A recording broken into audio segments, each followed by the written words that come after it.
Good morning, everybody. We will begin the program, one-day invited lecture program today. And to begin with, I would like to request Honorable Vice Chancellor, DM University, Professor N. Rajmohan Singh, also who is the President and the patron of today's program, to please take the seat on the dais. May I also request our Dean of Humanities, Professor C.S. Silaramani, to please take the seat on the dais. And also our two eminent speakers, Professor Kailash Baral and Professor Chanchala Naik, to please take the seat on the dais.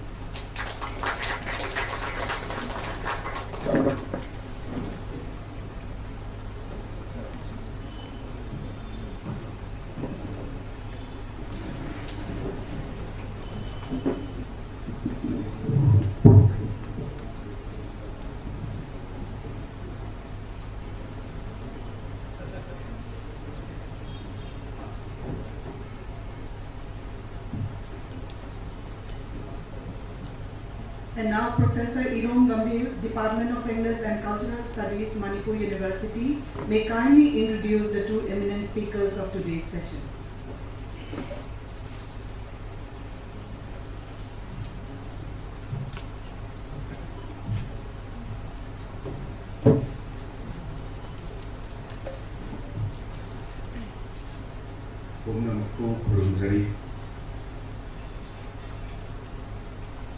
Professor Rajmohan, Honorable Vice Chancellor of Indian University, Ichema, Dr. Silaramani, the Dean, School of Humanities, today's resource person, Professor K.C. Baral, and Madam Chanchala Naik.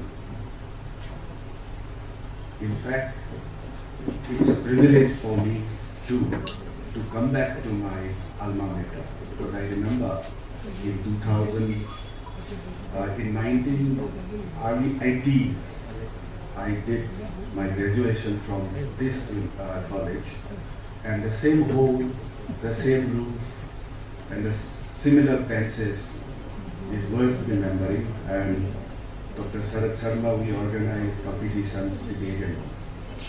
This is in fact an opportunity because BMU is initially organizing invited lecture just to successfully organize PhD programs. And in fact, this is a laudable, approach, because I have seen when I was in Assam University how we struggle in Manipur University. Research is a blending of everything.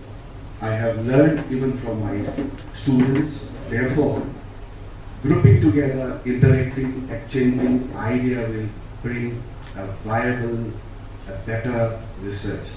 As such, DM College authority have accepted the kind of approach, and kindly Professor Baral and Professor Chanchala Naik have agreed to interact with the faculty members of the university, both humanities and social sciences. Professor Baral will speak on research and methodology today relating to humanities and social sciences, and Professor Professor Chanchala Baral will speak on English language teaching. English language teaching, in fact, is again an emerging area, because what is not related, this we can explore. Therefore, let me introduce at one go Professor Baral on the right side from your view is a renowned professor who has spent almost his life, starting from Mizoram to different parts of Northeast India. Professor Baral was the vice chairman, is still the vice chairman of Maulana Abdul Kalam Azad Institute of Asian Studies, In fact, he is an authority who is giving funding for history, literature, language, and it's a great opportunity for us to see him and interact with him. Not more than because I feel that this is just a beginning. His connection with DMU has a better future. This is what I strongly feel. So, he was also the former Vice Chancellor of English and Foreign Languages University, Hyderabad, and he served in Northeastern Hill University for a long time. And he has got works published by Routledge. And just to short, Professor Baral is a recipient of Narendra Pradhan Award and the British Council Fellowship. His research interests include critical theory, India studies and Northeast studies, and has always been a driving force for all of us to unite and remain active in the field of academics. His recent book will be published. His latest edited book, volume on cultural forms and practices in Northeast India, I think is coming up very shortly. Now let me introduce Professor Chanchala K. Naik, a former professor of English ESL, and she has been a dean and head of English language education, and she has also coordinated UGC SEP program for her department in language pedagogy at tertiary level. She has successfully supervised more than 30 PhD scholars, and we have seen her book on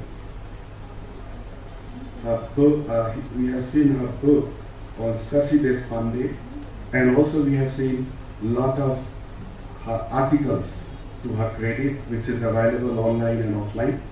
So interacting with them will be a great opportunity. I hope this will see the kind of insights to explore further so that we can interact. Thank you all.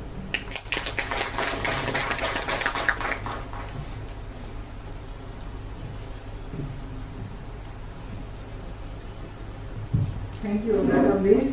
And now Professor Kailash Baral will deliver the lecture.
Professor Naik,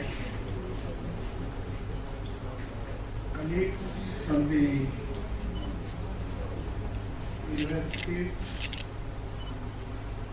and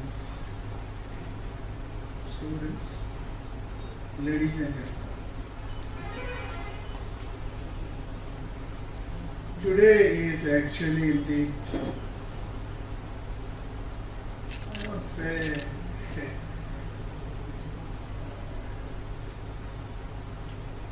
more or less than a historic occasion for me, I would say. This is a privilege and honor to be here,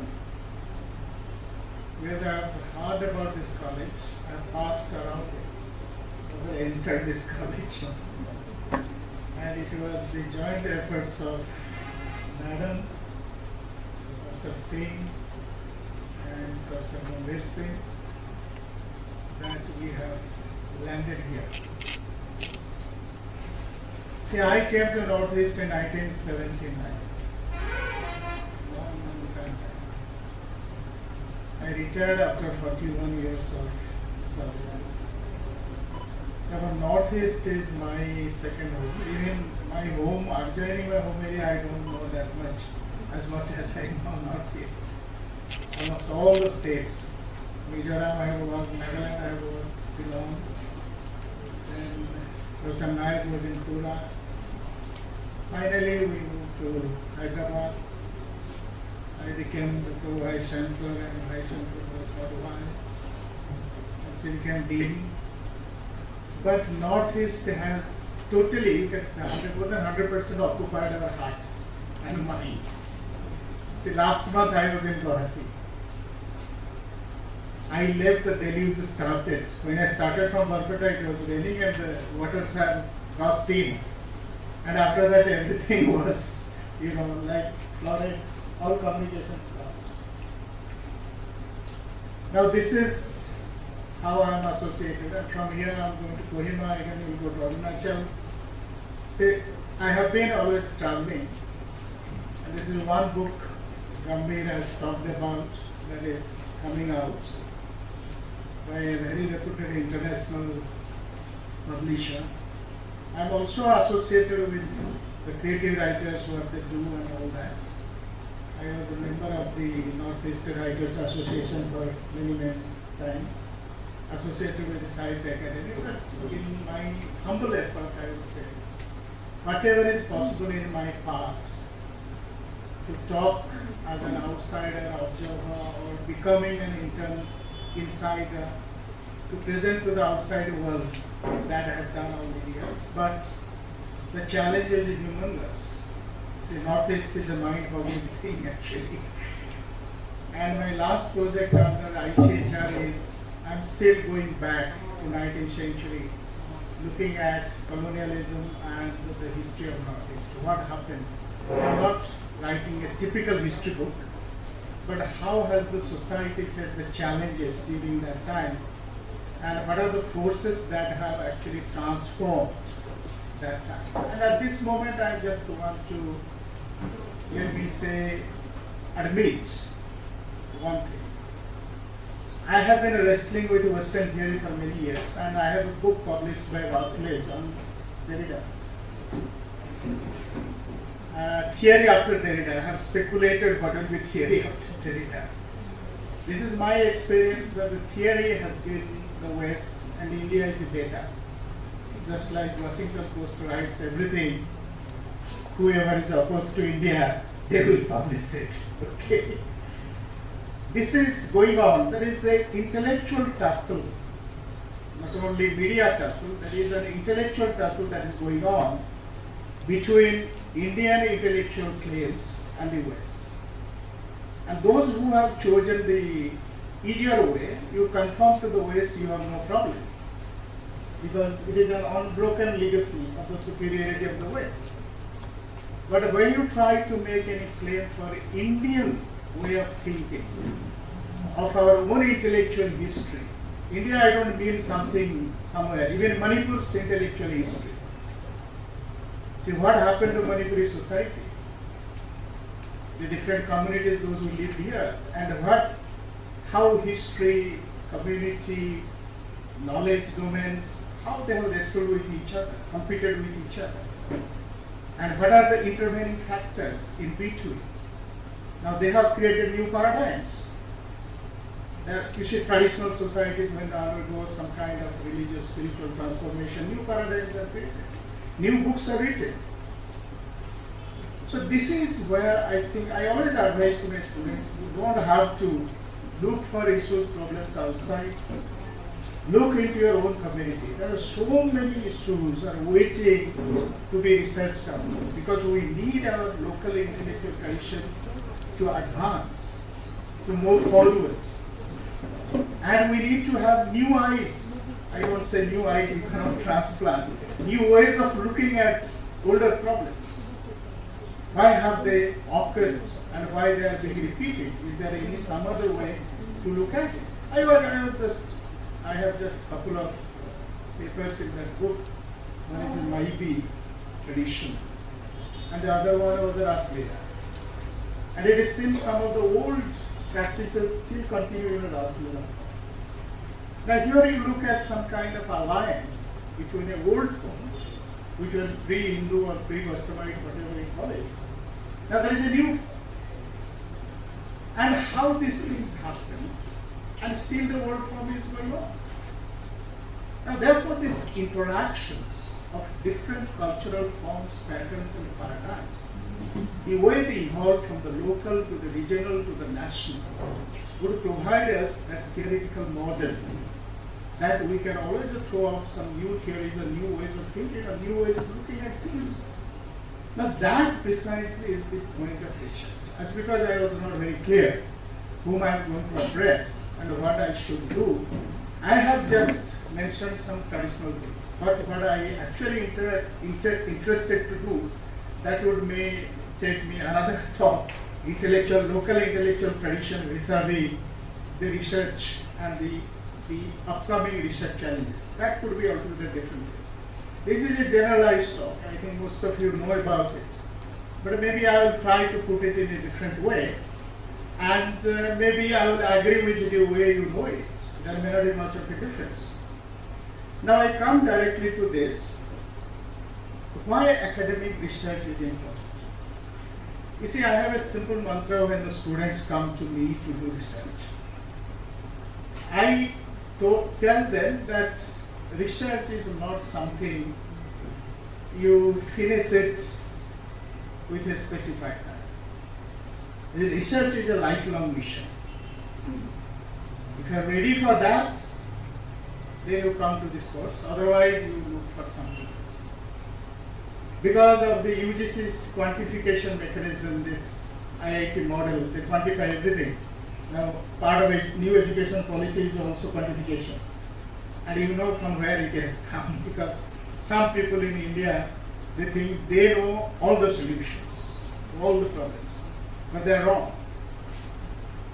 See, nobody has all the solutions to all problems. See, now this quantification is, see, that is a huge problem there. Therefore, research in general is research, go and search again and again. Are we going retrodative? Are we only going to the past, or we are moving to the forward? Search doesn't mean here you only go to the past. And of course, in one way it implies that, because research is built on referential knowledge. You go back, the review of literature kind of thing we do, we go back, in that particular field what people have contributed. Okay. Therefore it is a research, both backwards and search forwards. Get some knowledge, then move forward. Ask new questions. Now this is basically research. And why research is important, I was giving reference to my students who come to work under me, is that it is a lifelong mission, and for the students particularly, and even for most of us, when we were also research scholars. This is the last academic degree. You could do postdoctoral and all that, that's a different issue, but the degree, PhD is the degree that you do. And don't be casual. Invest all your energy in this, because this is one degree you can bargain. See, when you are taking an interview, they immediately say, what is the topic of your research? The questions come from that. What have you done? Have you published some papers? And if there are some sneaky type of persons, very good in statistics and all that in social science, they will ask you, this calculation is not correct. Do you know statistics enough? We have a lot of students, they do research without knowing anything about statistics. You take your data to somebody, you make sample graphs and all those beautiful things, and you put it in your research immediately. Now this is where that commitment, that passion to research is very, very important.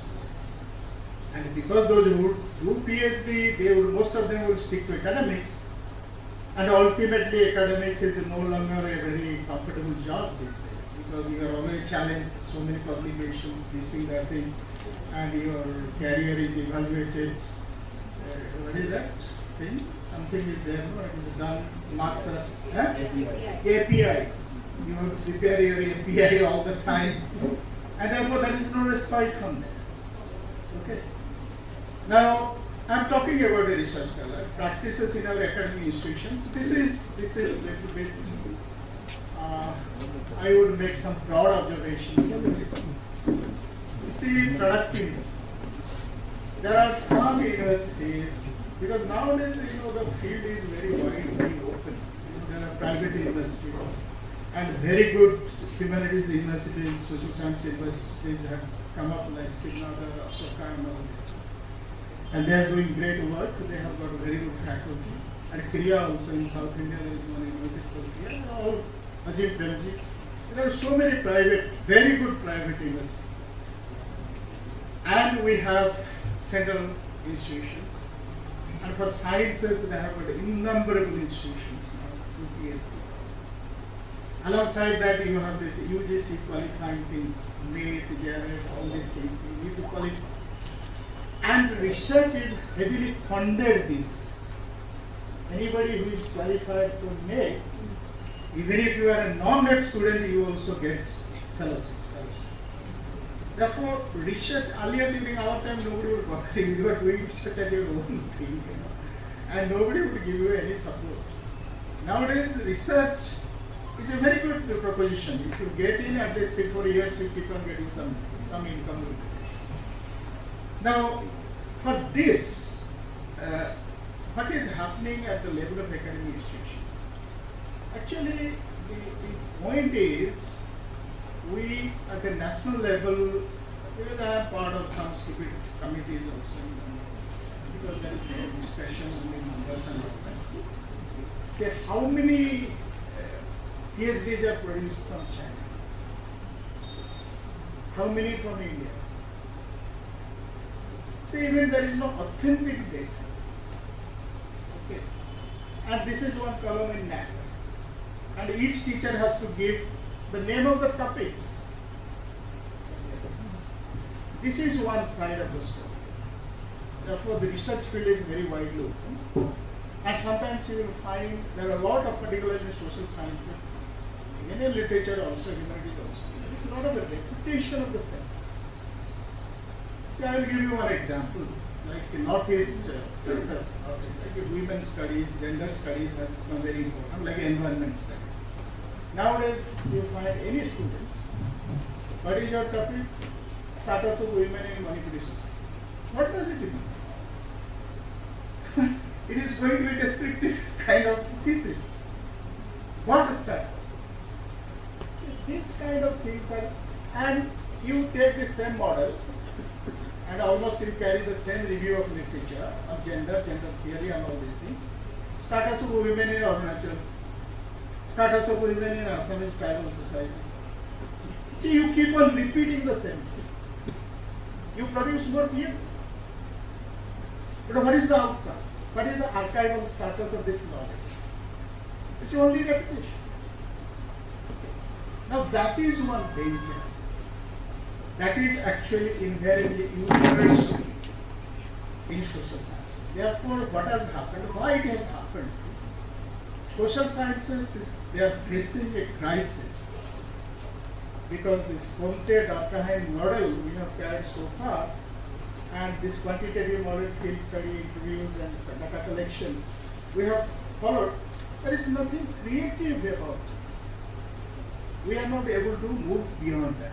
Maybe these kind of researches were good enough in the 70s, because at that time these were new pioneering works. But in 22, they are not pioneering works. We need more insights. Like you have social media, have almost challenged our lives on daily basis. What is contribution of women to social media? That would be a very good study to find out how many women from Manipur are contributing to social media. Okay, we have got too many dissertations on rights. Because India is such a pluralistic society, I always say that we have so many rights, and when it comes to enjoying rights, maybe we are not able to enjoy a single right. But we have got so many rights. Okay. Now these are some of the challenges we should, because we have created such departmental boundaries, in spite of the talk of all these things, interdisciplinary, these things, I think that is only in talk. We could very well create clusters of research. Let few contiguous departments focus on one theme and contribute from different perspectives on that. So that what happens, a particular area, like economic status of the marginal women, or the hill tribes, whatever you call it, or the business model, because we talk about the mothers in Manipur so much and their business women, entrepreneurs and everything. What is their business model? How do they start the model? Which are the areas? Or they do business everywhere. You see, these are some of the things which are topical, important, and it should provide me insights. Anyway, therefore, selection of the research topic is very critical. The students should not go to the teachers asking, sir, you give a topic. You must do some background studies before you select a topic. And anyway, these are for academics because we have colleagues. I will talk about the major research. Process of carrying out research, because when we talk about research, we basically talk about knowledge movements. This is I was talking about it because we are so territorial that one department not interact intellectually with the other. Like botany and geology, what is the differentiation? What is the boundary between that? They are both life sciences. They come under the same school. But when it comes to intellectual interaction, interacting with students, why can't the department own some common students? That is the kind of things I am talking about. And basically, broadly, we talk about natural sciences, under which comes, of course, physical sciences, chemical sciences, and all these things. And human sciences. Human sciences can imply humanities and social sciences. Depending on the researcher's training, interest, scientific inquiry may take one of two possible forms. These are traditional way of talking about research. I am talking about that. Inductive or deductive. We have got a similar type of descriptive analytic. And deductive research, the goal of the researcher is to test concepts and patterns known from theory using new empirical data. Therefore, there is a theory which is already known, and what you do is just to look at the concepts and the patterns of the theory and try to fit whatever observations you have made into that. But in a deductive research, the goal of the researcher is to test concepts and patterns. This testing of knowledge is more important, and it has to be done through empirical data.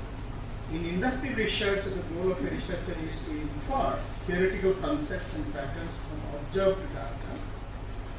Both inductive and deductive researches are important for the advancement of knowledge. We need both. And those of you who remember that when I was a student in the University of Logic, Aristotle, inductive logic and deductive logic, those are the things to be taught, and how syllogism is formed. Man is a motor, excision, and he is also motor. There is a pattern of derivation. So that logic actually either inductive, which is derived from observation, understanding and application, testing, whatever we call it, or simple observation, that is deductive. Logic, what do we call it? Logical thinking has to be the cornerstone of research. See, when we say that in research, we cannot afford to make casual statements, because what we say we mean. See, there is no space this way or that. Therefore, that kind of precision can only come when we have what is called logical thinking. Why something is happening? Because from logical thinking, the patterns emerge. I'm talking about syllogism and all this stuff. The patterns emerge. And you verify those patterns with other patterns. And some truth comes. Therefore, logic, then you go to ordering of knowledge, metaphysics, then you go to the nature of the truth. This is basically, and the truth in case of social science become the practices that people believed in, people found it to be true, they practice it. And in science, it becomes wrong. Irrefutable. That becomes natural. Okay. Therefore, natural law doesn't appear just a sudden. People try, quest, find out, verify, scrutinize, then say this is the law. This cannot be changed. Now, therefore, inductive thing helps us. What is called theory building. There are two things. One is theory building, one is theory testing. And those of you who are from philosophy would know that knowledge has some kind of stages of development. Like the physical, we start from observation and everything, that's the physical reality. Then from physical, we become little more abstract.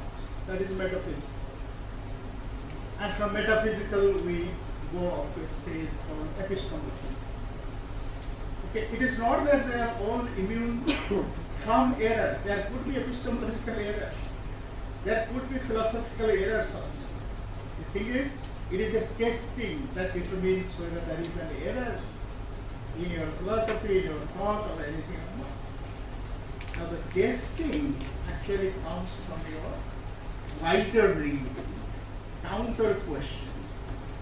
These days, this is very fashionable, say, alternative care. As you say, alternative medicine.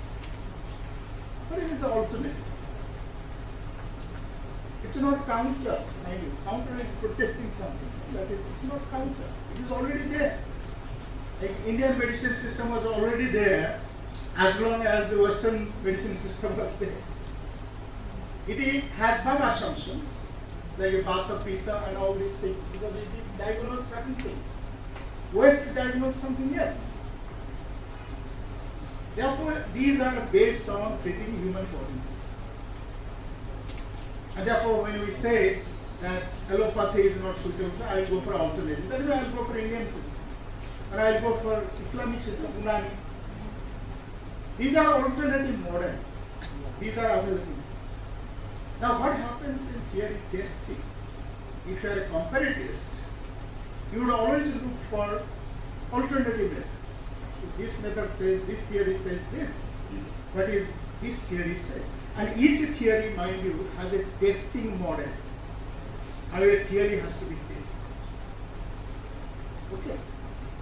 Now, this is where theory building and theory testing are particularly difficult in social sciences. Because social sciences is a little bit, what do I say? It doesn't have foundational truths. Like, it has certain foundational truths. Like some kind of universalism, humans who walk in two legs, that is okay, they walk. But that cannot be a determined foundational truth. Science gives a better thing because humans evolve. Because from to become Homo erectus, walking state, there are, prior to them, there are other specimens, they were called humans, but they were not walking state. Okay? Now, we cannot take this kind of universalism of social sciences as absolute. But science truths are absolute truths. Okay. Now, therefore, social sciences, or what are called, in a broader way, they are called human sciences. That also includes history and literature. Instead of talking humanities, we talk about this. Now, this is where what happens is that we need to look at their variables. There are variations of the same truth. Okay. Now, these are huge debates. I am not going into that. It will take a lot of time, and there are alternative theories also there. And basically what students do, there is some kind of projects which are exploratory, where you don't have any knowledge, maybe something like that, I want to discover the course of a particular river in Manipur. That will be totally exploratory. I do not know many things. I just start on with some assumptions, and maybe I will keep on changing those assumptions. Therefore, to scope out the magnitude or extent of a particular phenomenon, problem, or behavior, to generate some initial ideas or hunches about that phenomenon, and to test the feasibility of undertaking a more extensive study regarding the phenomenon. This is a very preliminary type of thing, exploratory. And before you choose a subject, like Manipur is famous for theatre. It has produced such famous people like Kanya, Lal, and Ratan. And still it has a functional theatre. Theatres are still happening. I don't know what is the latest information. Last time I came to the theatre was going and see, and it used to happen on like other parts. In other parts it's almost there. These theatres are almost there. Now what has happened, these people got national recognition for one thing, not that they wrote great plays, but they also brought in the cultural input into it. It is the cultural input that had actually brought some kind of uniqueness to their presentation, or freshness to their presentation. Whether it is insurgency or cultural movement, what is called the theatre of the body, a movement of the physical body, which has come from the religious, spiritual thinking, where the dependent on the player dances waltz around, acrobatic type of thing. Now these are so many things that is. But this talks about the vibrant culture. The culture is living and teaching, and it's creating all the time. Now, this is where, explorative thing is important. Suppose I took interest, I was told, right, techniques and all this thing, this is what I'm talking about. Then there is, that is where I get to understand something about this phenomenon. Then descriptive research, I am not going into that actually. I have already spoken about the logic of the rationalism, that how an argument should be rational, what are the characteristics that make something very rational. And empiricism, of course, is the very essential tool for social science research, because it has come from Augustus Comte, then followed by Durkheim, and sociologists and anthropologists. And most of the social science departments, they have actually accepted and embraced empiricism. Empiricism is simply that there should be evidence for your issue.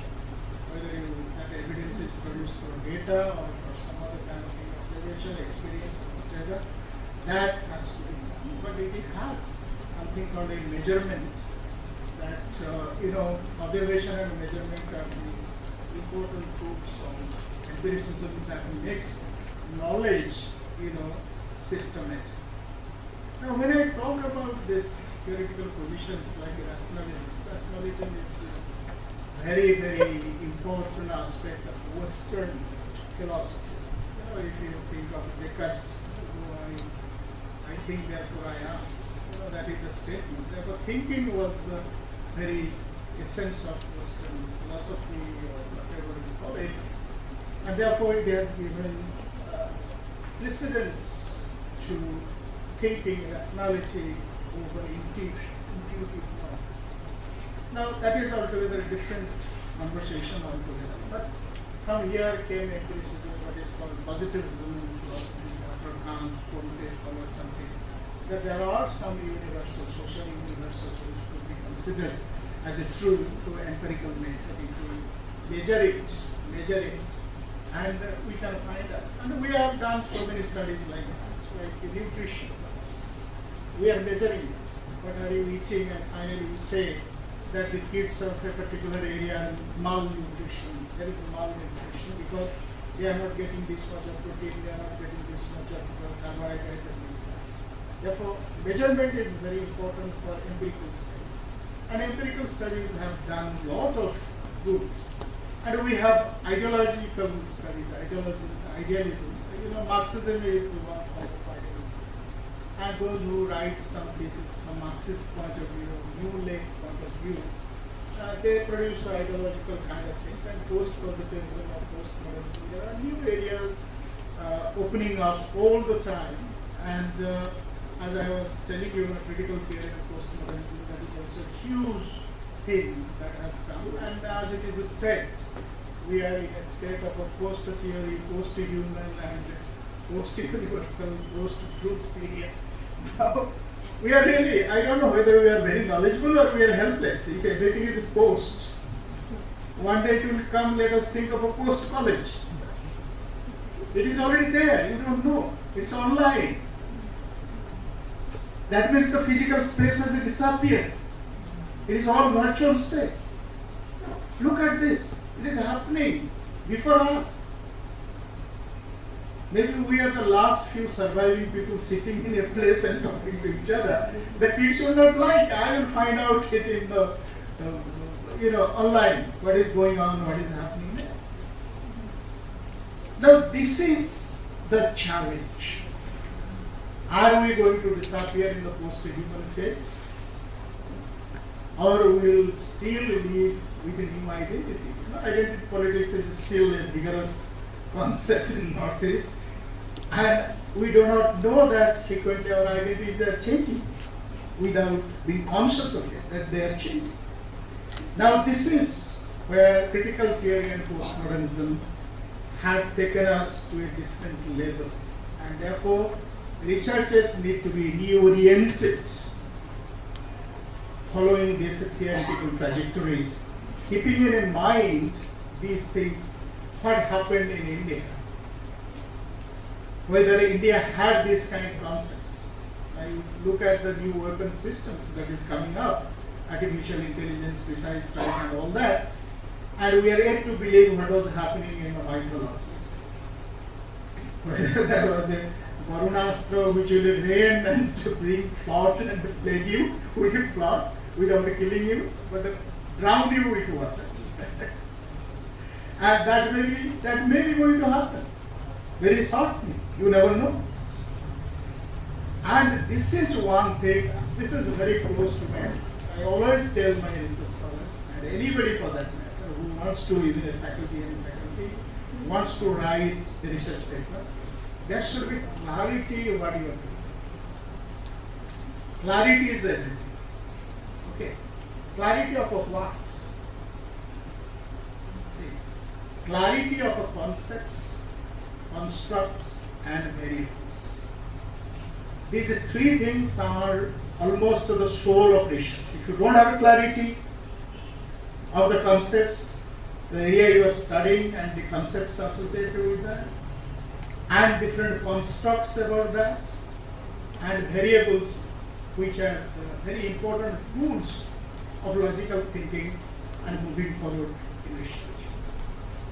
Concept is explanations require development of concepts or generalizable properties or characteristics associated with objects, events, and people. Therefore, I think most of I will talk to the young scholars. I know there is each discipline has a language of its own. Like economics has a language of its own. Political science has a language of its own.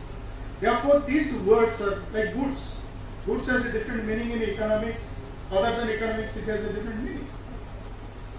Therefore, this is a rudimentary example I am giving. Very rudimentary example. If you are a student of economics, you study economics, you understand goods in a specific meaning, in a specific context. Therefore, all contexts, all concepts are, context bound. We must understand concepts in the context. Now, after that, constructs. There are different constructs. Like, intelligent students are better learners. This is a construct. This is a statement. Why we have accepted this statement? Because it has happened in most occasions that intelligent students learn early, learn fast. Okay. But what they learn, what is the output of that learning, that is not quantified. We are not very sure of that. And this also leads us to variables.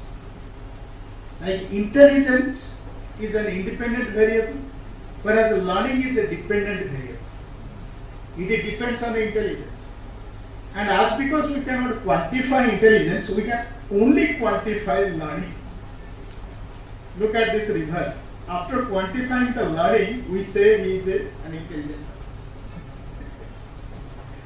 Therefore, they are interconnected. And if we do not understand these things clearly, and the interrelations among these and between these things, as variables I am talking about, and there are some mediating variables or moderating variables that comes to actual research when you have a lot of hypotheses to be proved. What could be the relationship between independent, dependent, intermediary, variables? How do you bring them together to some kind of a coherent understanding of your thesis? I will not go into these things, I have said it. And a proposition is actually basically what we call hypothesis. How we start, or whoever is a research scholar would always start with these questions. What is going to be my hypothesis? Nowadays we have moderated it. Our students don't write a hypothesis. They say research questions. What are the questions the research is going to ask? That's how you are trying to plan out your research, your forward movement. Research questions are important, and as you know, when you look at a set of research questions, there is a background why you have started the research, and the background throws out some kind of assumption that the state of XYZ is like this. Then maybe you start that I am going to examine if the state of something is like this. What is going to be the status of this if I apply these things, new hypotheses? What is built on some kind of insight if I am going to derive some kind of insight? But one thing, the tendency of the researcher is that all my hypotheses should be proved positive. That means you are making the research anticipation predictable. Never do that. Sometimes some of your hypotheses may go against the grain. They may prove wrong, so that you will have a different kind of conclusion. Now, therefore, those who deal with the quantitative research, when you fix your questionnaire, even if the subject may be same, like women's status in Manipur University or in Organised University or a society or any society, there may be some point which is different. You see, similarity in gender is not similarity in culture and social life.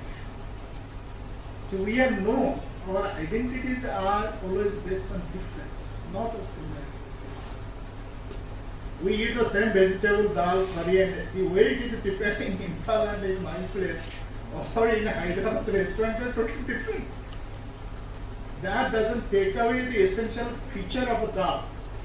And when you make dal as a sambar, the taste of the curry changes, so dal remains dal. Okay. See, this is the uniqueness. Therefore, cultural studies, those who do cultural studies, they must emphasize more on differences than on the so-called universal similarities. Therefore, the whole problem we have created for ourselves is this appellation for Northeast. This is an attempt to homogenize, that from outside Northeast means one society, one people, one group like this. And what is our challenge here? Our challenge is diversity. Basically, Indian research in social science is challenge of diversity and difference. If I broadly try to say this is a challenge between diversity and difference, not homogenization. Plurality, we have to accept plurality. Therefore, diversity in research is important. How to grapple with that diversity, I have talked about some of these tools, hypothesis, research question and all these things. And model, there is a research model, and this I want to equate with what is called, after your research questions, what is called research and design. Research and design is very important. And how many chapters you are going to divide, what would be the field study strategy, the interview, questionnaire, feedback, Like you take up a case study, you go back to the same thing again and again, observe for a period of time and collate all those data, then go for research. Now therefore what happens is, on the one hand side you have theoretical challenges, on the other hand side you have the field, and in between the field experience and the theories you must negotiate. You must negotiate. Anyway, I'm taking a lot of time, but I'll just try to conclude. And you have the overview of the research question. Research design, again I have said quantitative process, data collection, data analysis, navigation.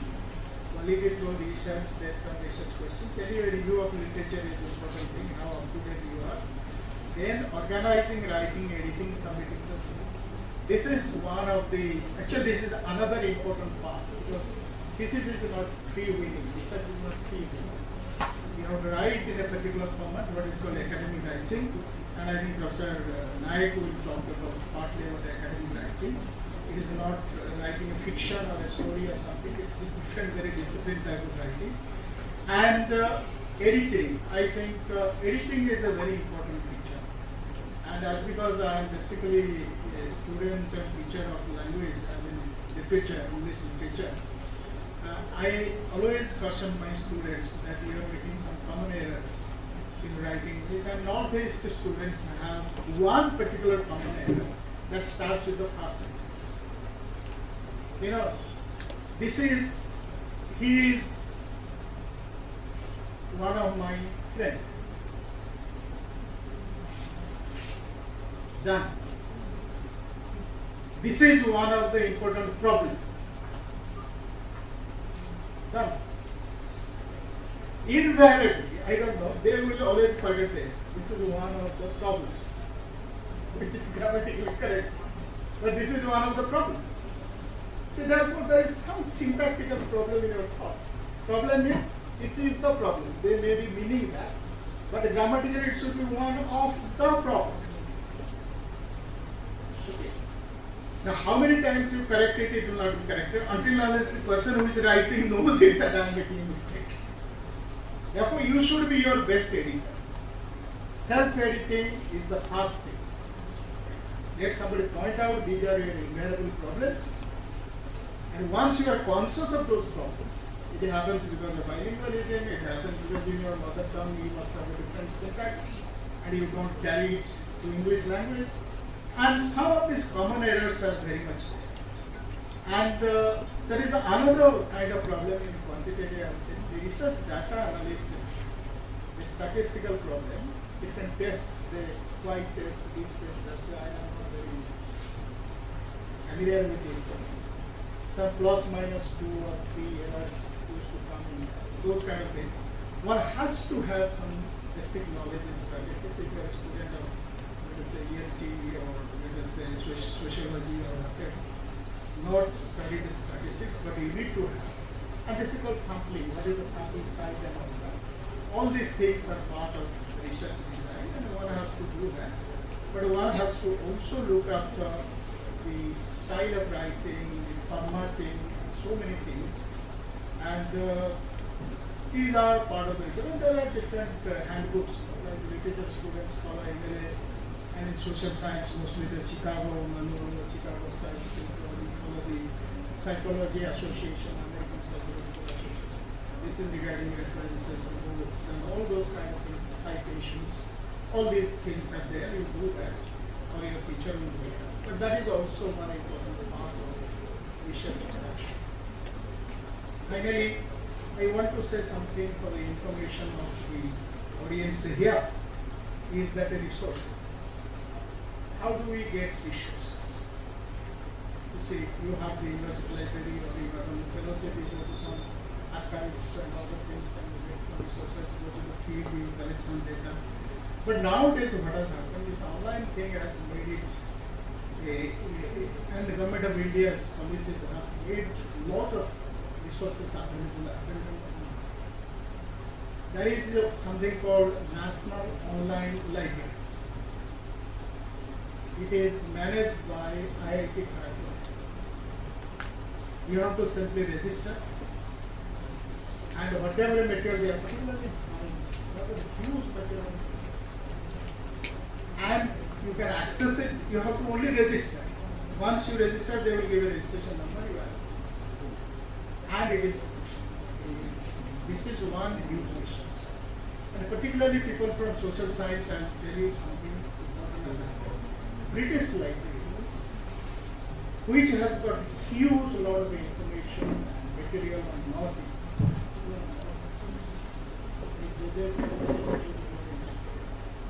There you can access, there are two types of material. One is free material. Almost all the anthropological works you can access. Shakespeare, all these people, Leeds, and all these people. And there are materials which are paid materials. See, that you can do, and in most of the universities, I think Manipur may also do that. After some time, after they start this thing, these are online journals. And if you subscribe to them, they give you journals access to 2,000 journals. Joster is one. Joster is one domain. And your students, research scholars can go to it. And this is deliberately, I wanted this part, this information, that you are bombarded with information. The Government of India free access, e-Patsa. Then on SWAYAM platforms, lot of material are available. You know, instead of going only to Wikipedia, you can access these things because there are better materials available. And this is one thing I would suggest those who are interested in research and writing research papers to look for material in these areas. And always remember that in any kind of research you are saying the final thing. Don't assume that I hold the key, what I am saying is the final thing, and the ultimate truth is going to be revealed by me. Never do that. Research has a limitations. You must start with this. That the work I am doing, I put in a lot of efforts and do everything, but I must accept the limitations. It is an academic program, 6 semesters. Within 6 semesters, whatever is possible, you can do it. Okay. Now, you must be careful about your research questions. Never leave it very broad and vague. Be very precise. As it is said, it's a funneling time. But as you pour kerosene or something on a funnel, you pour so much and very little by little it comes up. Research is you cover a very wide background and distill, harness the essential thing from there. Therefore, it is called a funneling system. A narrow release with a lot of things being poured into it. Now, that is what we must accept as a limitation. Because normally with some research it happened, I have collected so much material, let me put everything. You must have the what is called discriminatory test. You should know how to discriminate, not be inclusive, because you bring those information material which helps strengthens your argument, qualifies your point of view, not anything and everything because you happen to collect it. Okay. Now, therefore, what happens? Your argument becomes sharpened.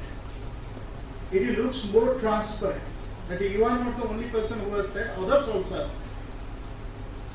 Okay. And that becomes very important when a contested analogy is put. How do you do contestation? You put the positive, the negative, or point the counterpoint together. And therefore, we must accept the limitations. And there is another thing, research a fact.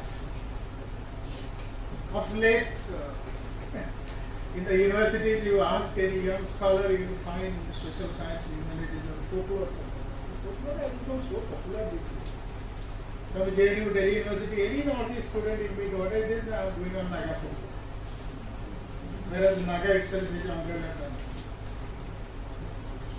So that is how people in Delhi, they will understand Naga folklore. They will not say Angan folklore or how folklore. And if he gives a pretension being a good scholar, then he is working on Naga folklore.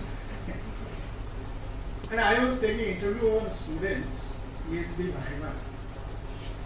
She gave some fantastic reply. And I found no, this girl cannot be from Naga. She's a Naga, she cannot be from Naga. I told her, do you live in Naga? Yes, sir. I don't know. But I told her that these different communities, this interpretation is like this. But how you could have put this kind of interpretation? Which Naga are you? No, sir, I am from Kwabiyangla. Look at this.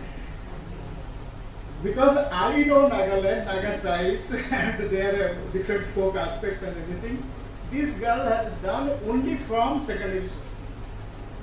She lives in Kaviangla. She has never found out which community she belongs to. She could have said, done something of Kaviangla, this thing. You know that modern Naga, no, they are neither Kurdish nor Naga, something like that. Okay. And another girl, she came, I am a Naga doing this.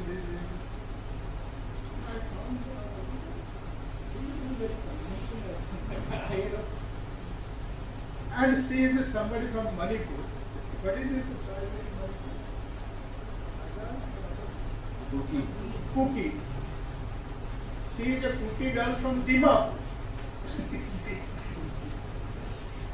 Dimapur means Naga. She is not originally from either Manipur or from Naga. So this is how things are.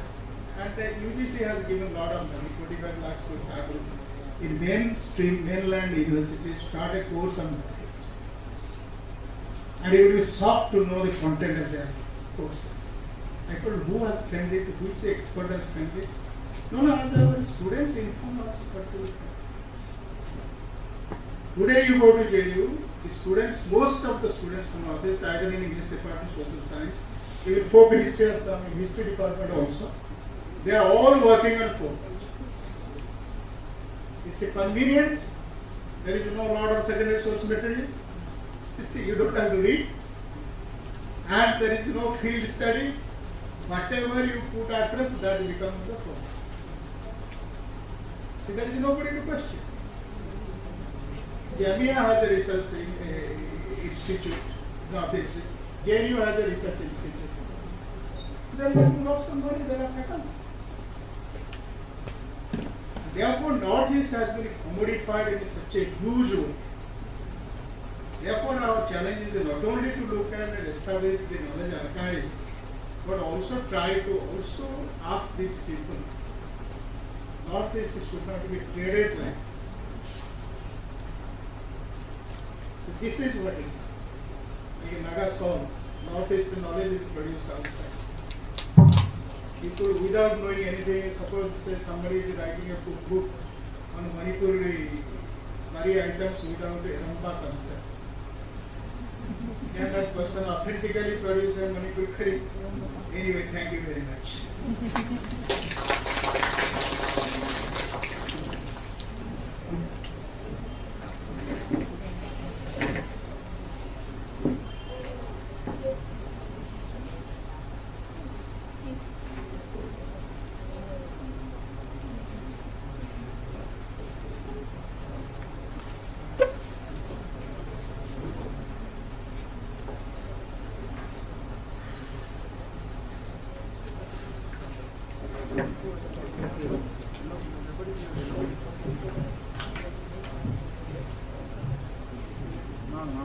Thank you, sir.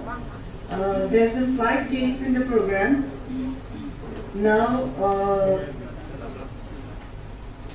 Honorable Vice Chancellor, Professor Rajmohan would share some views in regard to this program, as he has some other engagement before Ma'am Chanchala delivers her speech. Sir, please.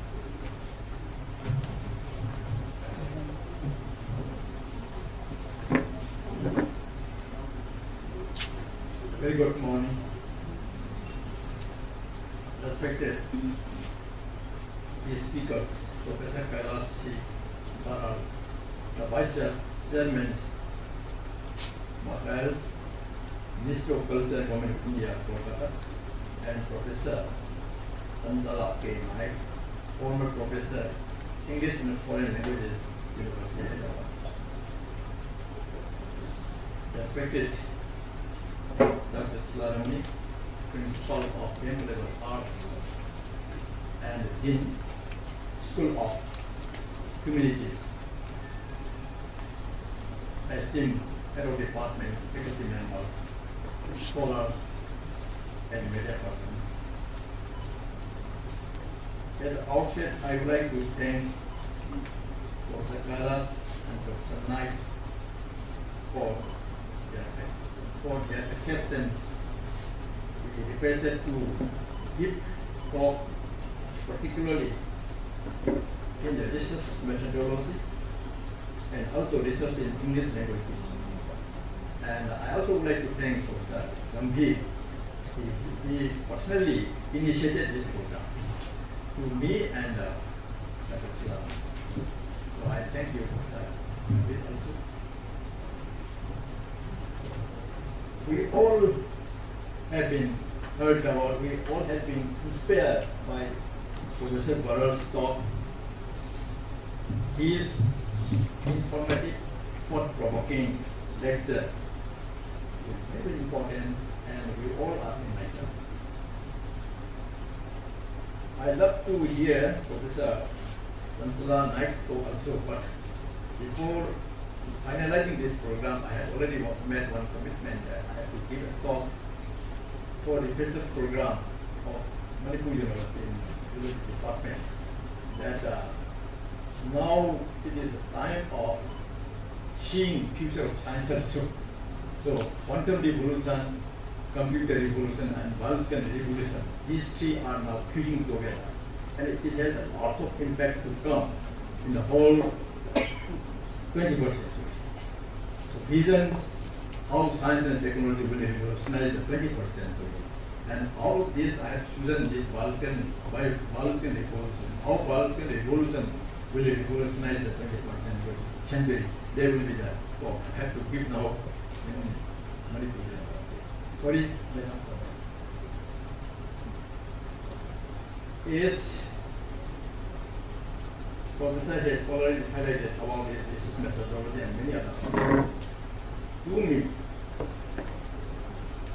as a researcher, I would like to suggest the scholars, particularly the young scholars, that while choosing the topic of the research, it should be very much skeptical.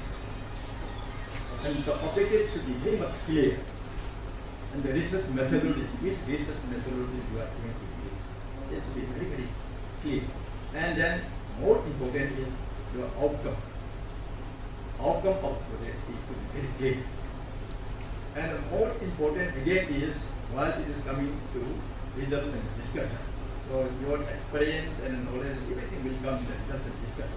How you are interpreting the task. That is very, very important. Recently, in 2007, there was a big meeting of G8 Forum in International Center for Theoretical Physics, PC. And that G8 Forum they coined one term. That term is nothing but a knowledge triangle. This knowledge triangle is nothing but education, research, and innovation. This triangle. Education, research, and innovation. We have coined the term knowledge triangle. And this knowledge triangle is very, very important not only for the developed countries, but developing countries as well as underdeveloping countries. And so, underdeveloped countries. And this will be the mantra of the 21st century. And it is very much similar to the people are referring that this 21st century has been referred to as knowledge century. So in this knowledge century, human capital or human resource is very, very important. And it is also related to that also. So when we are doing or doing some research work, it should have some impact to the society. It should have some impact to the whole global level or national level. This is very important. So experiential learning is also very much highlighted in the NEP 2020. And so this experiential way of doing research or education, which incorporates human values, moral values, spiritual values, will be very, very important and will be the key to unlock the mandate to civilization. And this program is part of the ongoing, and we have so many programs we are dreaming for the years to come. Maybe within a few decades, within a few months also.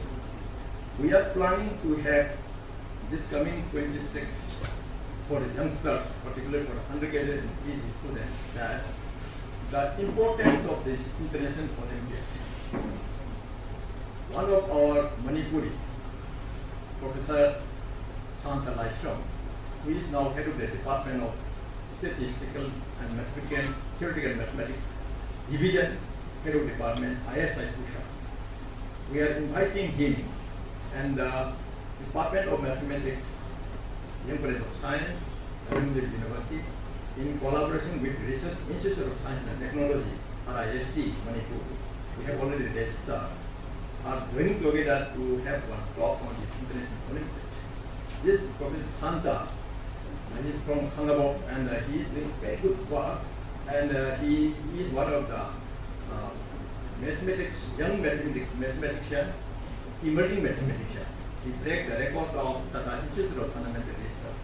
And after doing postdoc from Canada, he joined this ISI. Actually, he was offered a post of assistant professor in Israel also, but he take option of this ISI. So he is the person who is leading this international Olympiad from different countries. Year-wise, this year one country, next year another country. So he is leading this international Olympiad. So I would like to, we have already invited him to give a talk in this international Olympiad, how to participate in this Olympiad.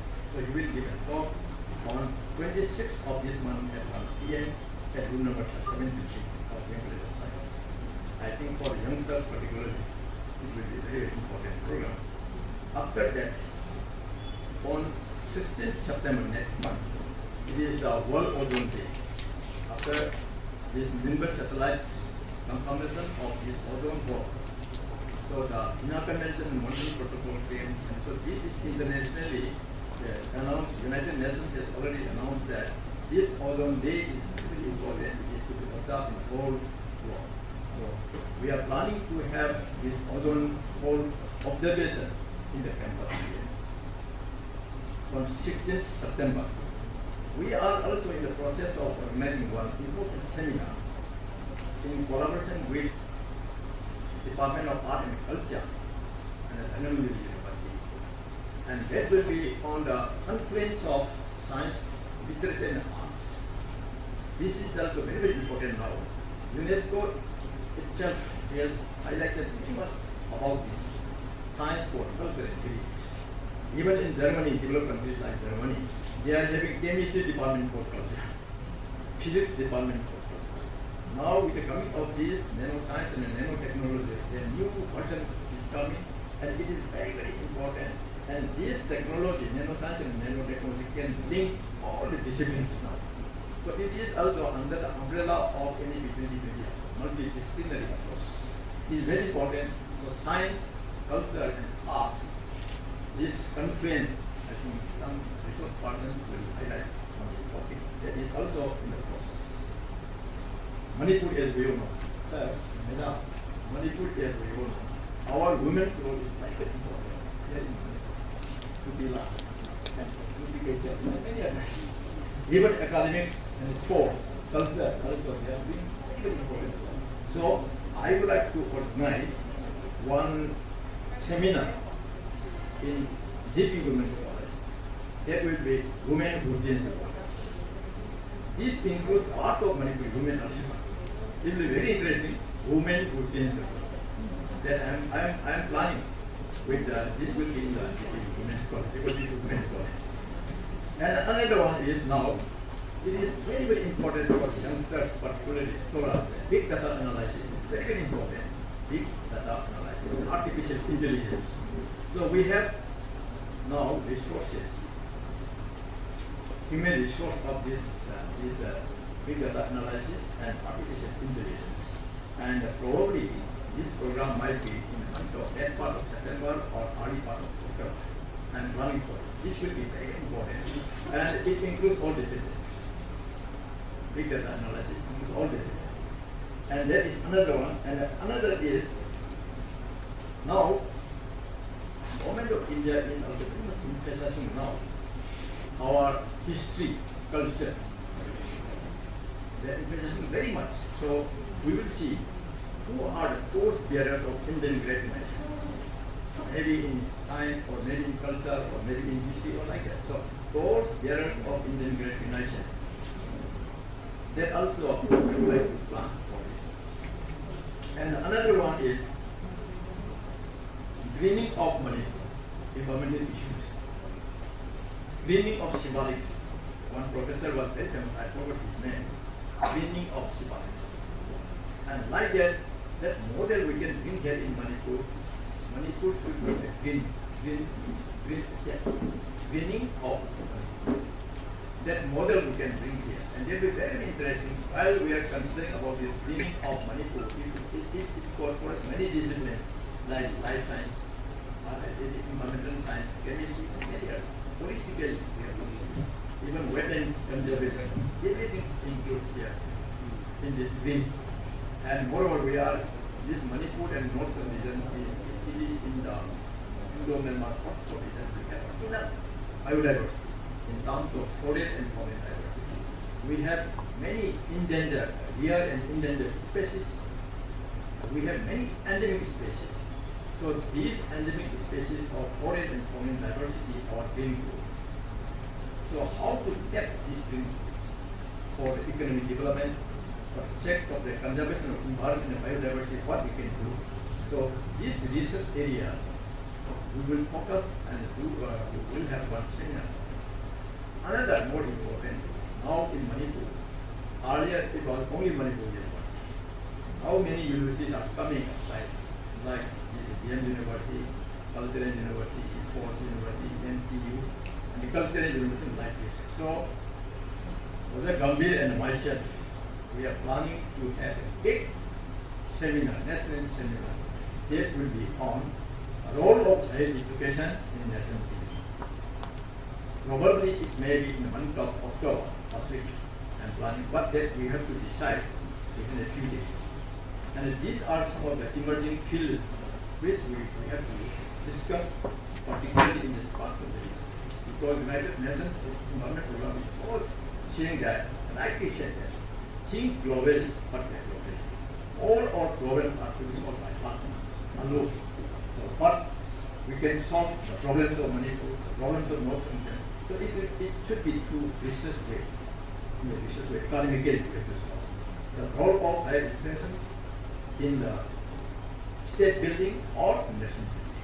This we have to do. Like this, I think many are there that we have to do. And probably next month, one important person is coming. There is my student or student, and he is coming from the Hawaii Research Center. So this nanobiomedicine is one emerging area, nanobiomedicine. And this nanobiomedicine is one of the most important new emerging area in the whole world. And so he is expert of that.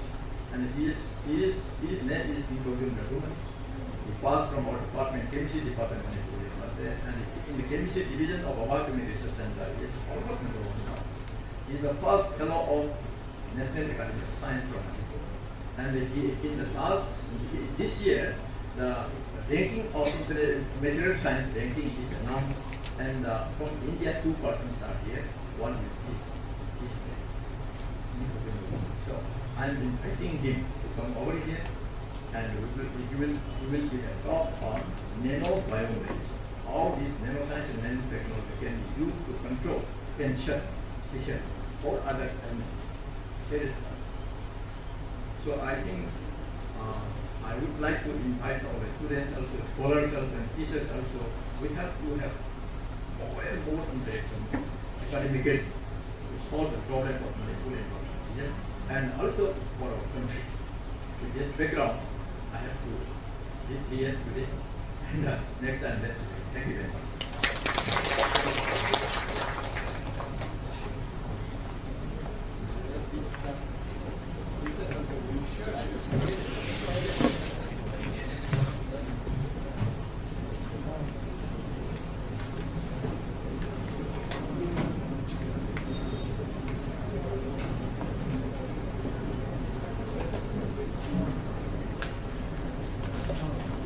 baru biasa kurang teori.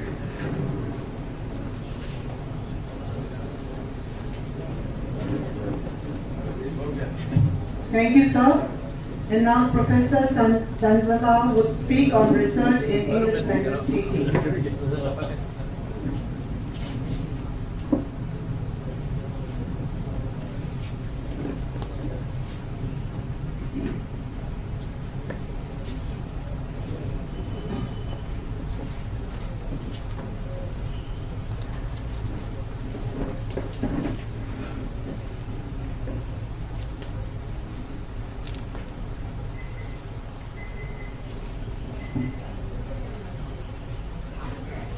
Honorable Vice Chancellor of Dhanvantari University, Professor Rajmohan, who has just left,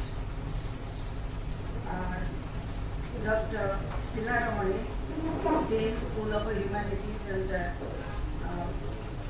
Dean School of Humanities at Dhanvantari University, dear colleagues from the university, research scholars, and whoever else is present here now. A very good afternoon to all of you. I'm happy to have the opportunity to visit your university and be part of this program. And I would like to inform all of you that this is my first visit to Manipur. And this is a privilege to be here. I'm grateful to Madam Dhanvantari and Professor Govt who are very behind the program. Sorry. It's okay. Well, my topic for the program today will be research and academic writing. You know, ELT as a field of study is very vast. It is an extensive domain of research and it branches out to several categories. For example, English language teaching doesn't mean only teaching or pedagogical practice. It also involves developing a syllabus or curriculum which is to be offered. It also involves teachers, teacher training, teacher education, who would be competent enough to teach or practice pedagogy. Similarly, it also involves testing and evaluation. So, keeping this in mind, I'm sorry it's not visible. If you do, please talk. Yeah. Please talk. I can't see. Oh, it's here.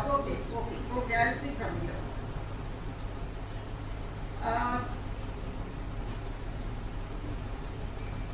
In the field of ELT research, as I tell you,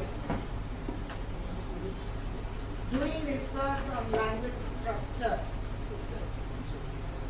the grammatical aspect, the syntactic structure is very different from language function, means communicating in the language. Similarly, doing research in the communication domain is different from teaching and developing language skills like listening, speaking, reading and writing. Again, language communication is different from language and culture. We all know language is embedded in culture, and learning a language also means learning about the culture of a language.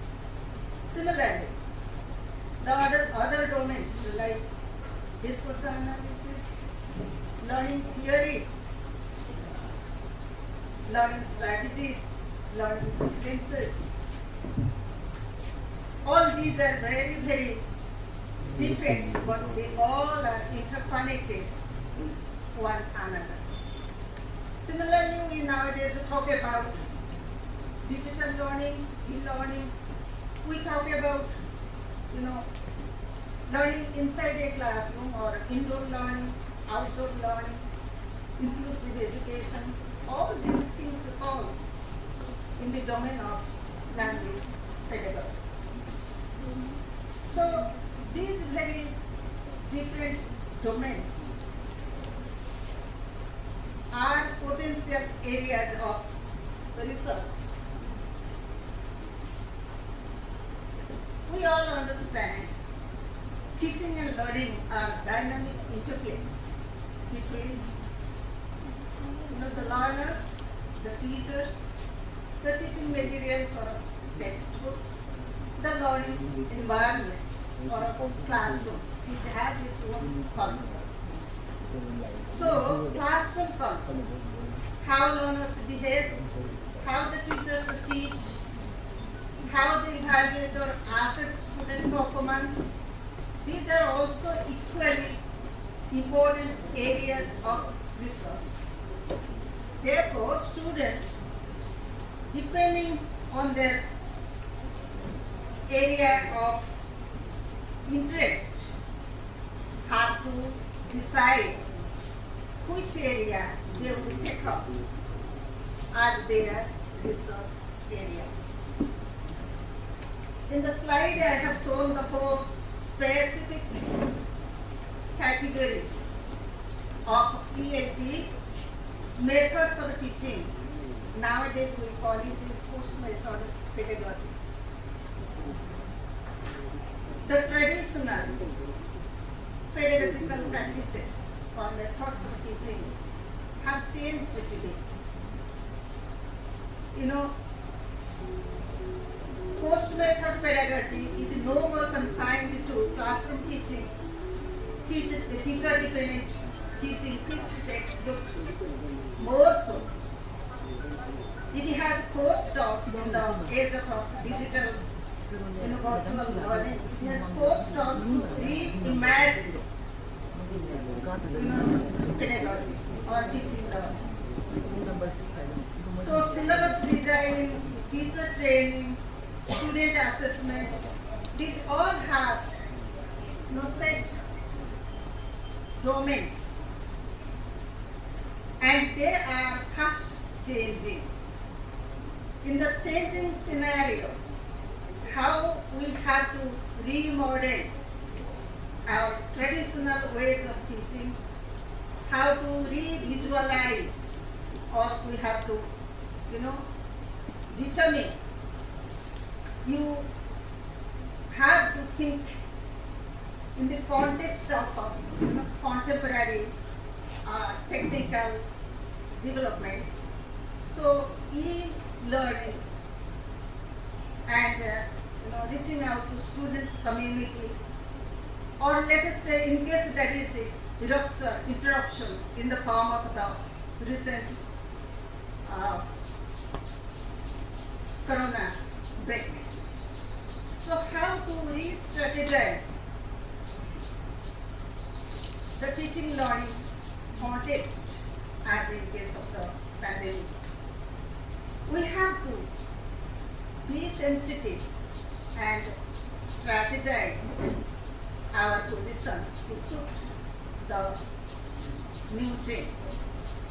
So in that context, the traditional categories of teaching, which were predominantly based on these 4 domains, they are fast changing.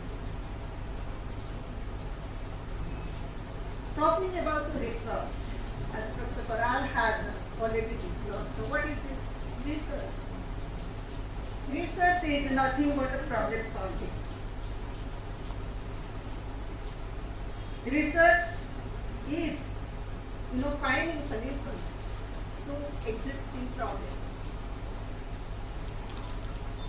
He talked about inductive and deductive ways, means of research, same thing. Prescribed or described, prescriptive or descriptive ways of research. In the ELT context,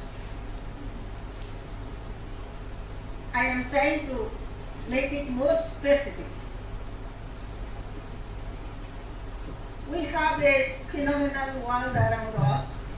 We observe it day in, day out. We notice certain problems, difficulties faced by learners, people. We try to identify, investigate what are the problems, why these problems occur, what are the underlying reasons, to identify those reasons, to investigate, to find out, and then to determine viable solutions to those problems involves what we call research.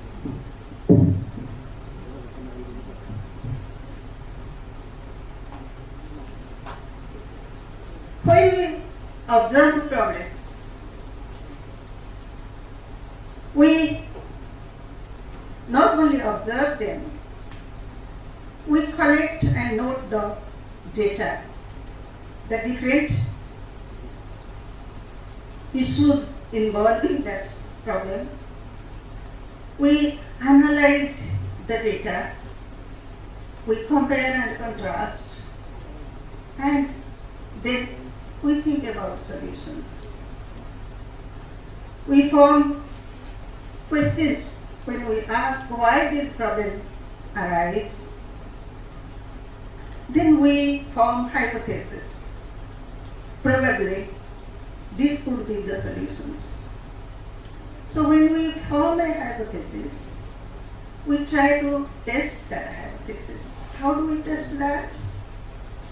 The data we collect from various sources. We gather them, collect them, analyze them, and we find out some important points, patterns, and based on those patterns, we seek or find or determine solutions. So, this is where we have three different ways of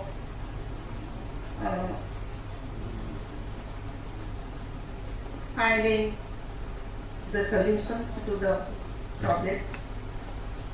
What are these three ways? How do we collect data for the research? Once we determine our area of research, or we identify what is going to be the topic for our research, we undertake three different ways to analyze the collected data. So research can be qualitative, quantitative, or mixed method approach based. Professor Baral was talking about the empirical approach to research. Empirical approach is based on scientific method. Scientific data is very, very fact and figure based. There is a little scope for variation. But in a research where human performance is involved, we cannot always base our data analysis only on facts and figures, because human performance involves more than facts, feelings, emotions, So there is a lot of scope for variation in the context of data analysis. Therefore, we cannot always primarily base our research data analysis on empirical data. So it needs to be a kind of a mixed method approach which involves qualitative, quantitative, and some other ways of data analysis. As I told you, research is inseparable from theory. Research is a way of theorizing. Prescriptive research and descriptive research. Prescriptive some set norms are already there, established, they are tested. We apply those theories to a particular context of research, whether those theories are enabling us to find the facts behind a problem. So this is deductive way of research, and observational data collection is known as inductive research or descriptive research. You observe the phenomenon and you take note of its properties, then you collect similar data from other setups, sources, and then you arrive at the findings. Then whatever you find, based on that, you theorize that this leads to this. And if these particular steps are taken, maybe the problem will be solved. As we know, nothing is absolute. Everything is relative. What applies to a particular context doesn't apply everywhere. I am not going to repeat what Professor Baral has already identified. I am not sure how much time I get for this. Till what time we can be here? 25 minutes, okay.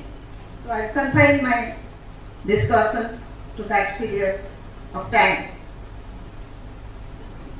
Well, as I understand, this university has just started its research program, I think from the last academic year or so. And you have fresh research scholars who are going to begin their research. So it's very imperative, essential to tell them how to write a research proposal and how to go ahead with your area of research once your coursework is over. And in that context, these are the parts of a research proposal. How many students are there who are probably, who are about to start a research program or who are already into research? No one so far. Okay. There are many? Okay. So you should be very prompt. Well, if you look at this slide, some points, notes, headings are given. First thing you have to write about is a background of the study or statement of the problem. As I told you, when you are suffering from a disease, go to the doctor.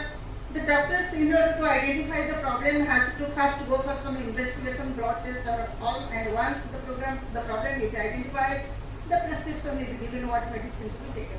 Similarly, what I am talking here, background to the study. Why you chose this area of research? How you notice the problem? What is the problem?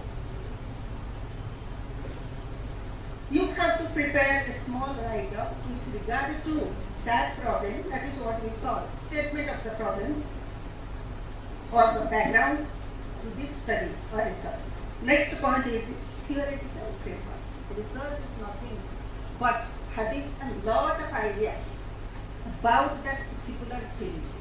The problem you are trying to investigate, you need to have a lot of idea, background study in that area. Until unless you know the,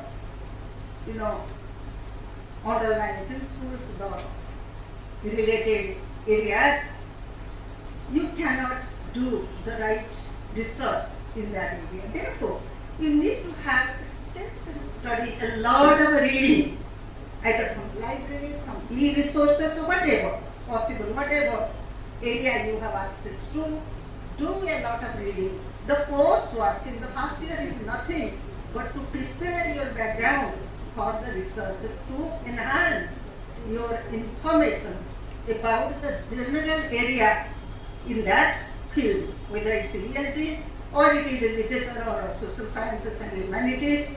But in that particular area, students need to have extensive ideas, and that is why they need to prepare a theoretical framework. Means what are the theories already available in that field? Who has said what? Do you get my point? So which author, which linguist, which language theorist has said what with regard to the differences or learning strategies that exist among learners? You have to know about that and derive the theories related to your field of research from those authors and prepare a small write-up, 1 or 2 paragraphs with regard to what theories you are applying to this research or you are foregrounding your research. That has to be given in the research proposal. Right? Next is research questions. In fact, actually, I have forgotten to mention here one point. The third point has to be research objectives. Right? Research objectives here, what you are trying to do. You have to speak about, spell out, discuss, or narrate briefly what you are trying to do in your research.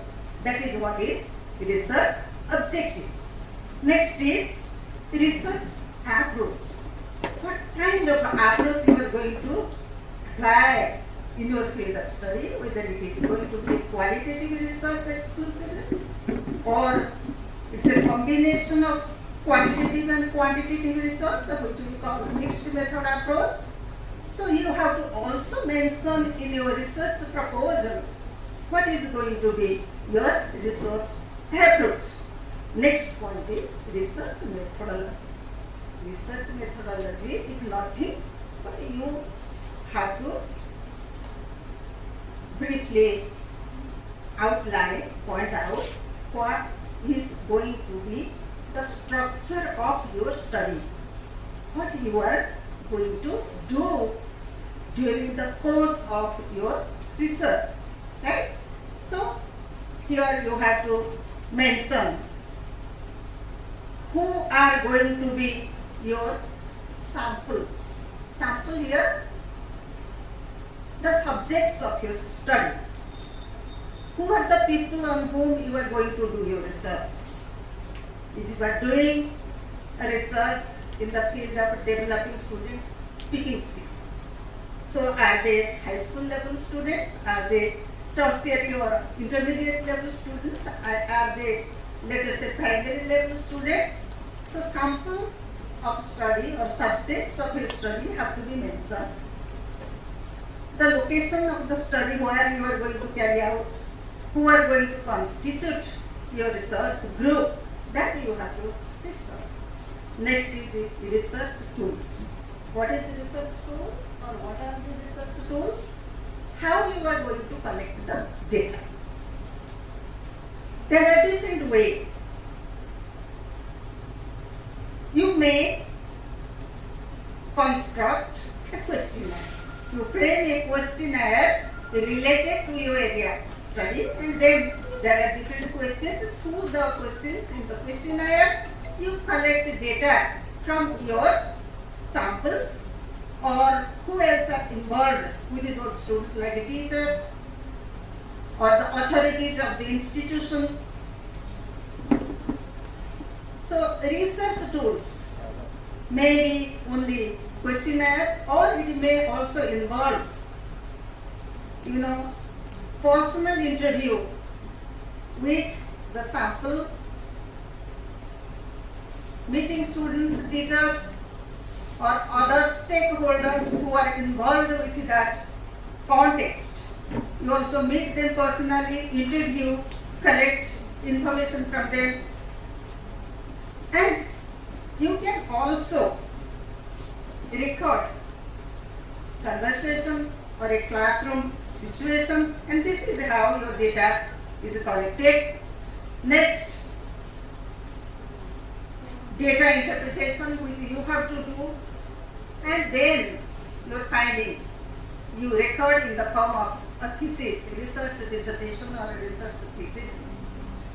You have to write describing the entire procedure of a research from beginning to end.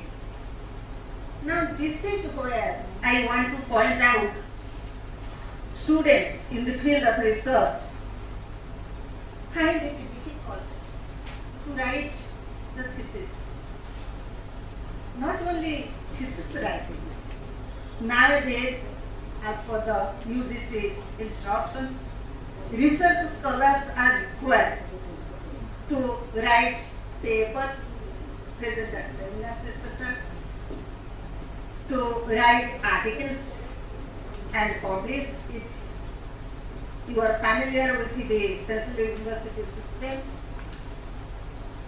Research scholars in Central Universities are given incentives in the form of financial assistance, and they are required to write and publish articles during the course of their research. They are also required to attend seminars and conferences and present papers. So the most important issue is how to write seminar papers or articles for publication, or the thesis or dissertation of a research. Not only this, research scholars are also required. I am talking about the very basic things for your understanding. You are also required sometimes to write research proposals, project proposals, course assignments, and also at the end of your research you are to write your dissertation and thesis. Therefore, you need to know the basic principles, requirements for writing in a particular way. And that is what we call academic writing. Am I clear? Do you understand, students? How is academic writing different from other kinds of writing? What are the other kinds of writing? Can you tell me? Creative writing, yes, literary or creative writing. Technical writing, in business administration, or in science and engineering, sometimes students are required to present facts and figures. That is what is called technical writing. So creative writing, technical writing, they are different from what we call academic writing. Academic writing needs to be based on certain principles. So I would like to tell you what are these criteria you have to follow or keep in mind, in the back of your mind, whenever you're writing an article or a seminar paper, you need to follow certain principles. I'll tell you, since there is very little time, I am skipping certain points, understanding academic writing, key issues in academic writing. One thing is plagiarism, grammatical errors, lexical difficulties, lack of cohesion and cohesiveness, lack of knowledge about how to organize the ideas in a write-up, and then how to cite quotations in a write-up. You all understand what is plagiarism, right? Do you understand? We are living in the age of e-learning. Now when you get an assignment from your teacher, what do? Either you follow some books or you go to e-resources, you cut and paste, and easily, you have very easy way to prepare an assignment. You cut and paste, take ideas from here and there, you compose your write-up and then submit. But that is problematic because in academics, plagiarism is not permitted. If you follow plagiarism or you are not aware about the merits of plagiarism, your assignment is bound to be rejected by your teacher. Therefore, you need to know how to avoid plagiarism in academic writing. More basically, grammatical errors. Some students begin their sentence with a small letter which should be capitalized. Lexical difficulties. Use of improper words which are not appropriate to the context. Lack of a cohesion and cohesiveness. The second from last, lack of knowledge about how to organize the ideas. We all know our writing should be always logical, one idea leading logically to another. So when a paragraph ends, the discussion should logically lead to another idea. Therefore, there should be coherence in organizing the points, the ideas. Cohesiveness. Cohesiveness involves using your comma, semicolon, colon, full stop, and connecting words and but, since. Then the pause markers like semicolons, etc. So you need to know how punctuation marks, connecting words are used in sentences. This is what we call cohesiveness. A sentence has different parts wherever it is. So all the parts should be connected appropriately by using connectives or commas and semicolons. Okay? Now, organizing ideas, which is an important part of academic writing, there should be a beginning, an end, and there should be the body of the writing. In paragraph, we teach these things to students, but in most cases we find the students sometimes are not aware of, do not follow these set principles. Therefore, as a research scholars or as academic writers, you need to know how to appropriately, sequentially, logically, one idea leading to another. You need to organize your ideas. These are essential in academic writing. Now coming to academic writing in papers, articles, or dissertations, I would keep my discussion rather. I'm skipping some points. Academic writings have or can be of 4 different types. Please remember, academic writing can be descriptive, can be analytical, persuasive, critical, or a combination of 2 or more of these 4 categories. Do you follow? I will give you a small example. When you are discussing or describing a particular person, a place, a point, you need to describe.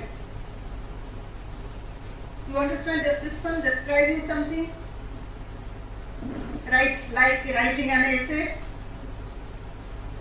Next is analytical, analyzing different aspects of that idea and then putting forward or forth your point of view.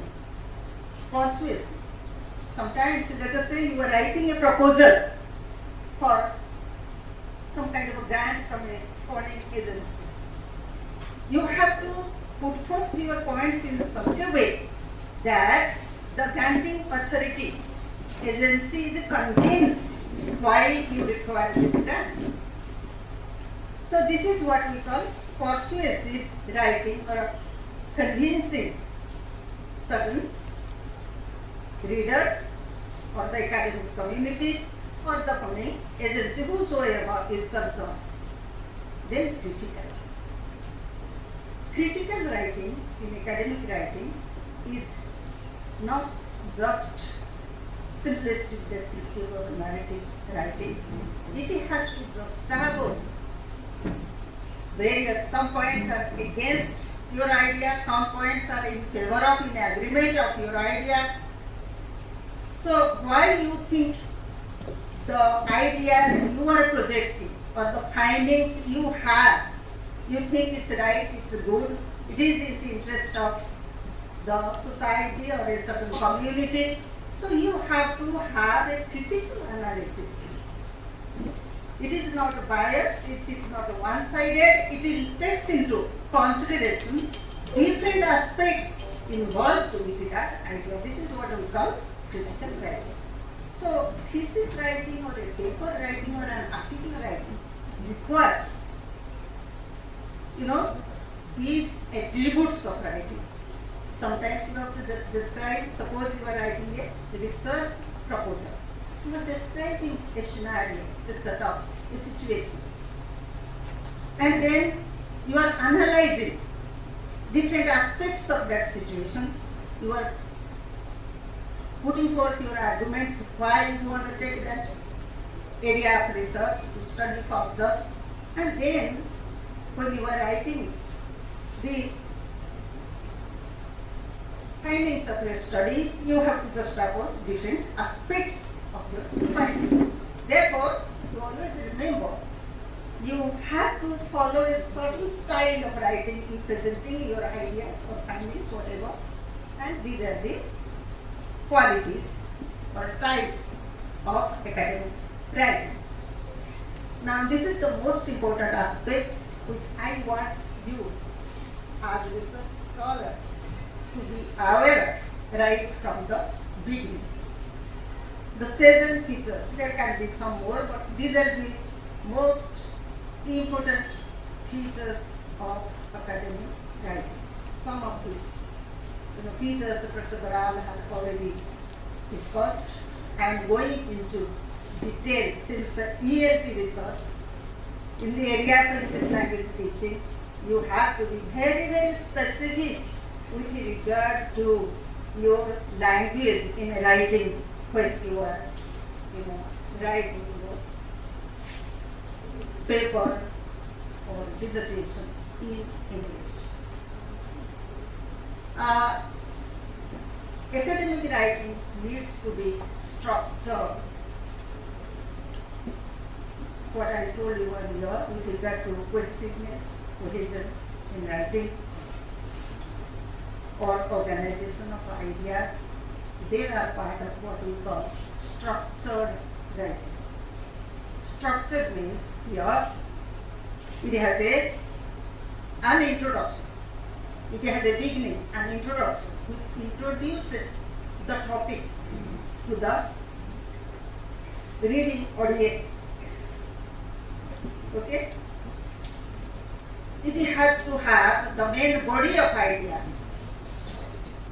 Once you introduce the topic, then you discuss the main ideas, one by one, logically, sequentially, one reading systematically to the author, so that the reading public or academic community finds it easy to understand the logical progression of your ideas from one point to another. It should have an end when you give your final opinion or conclusion. The next point is academic writing, or the language of academic writing needs to be objective and impersonal in tone. In creative writing, you can always write in first person, you narrate an event in first person, but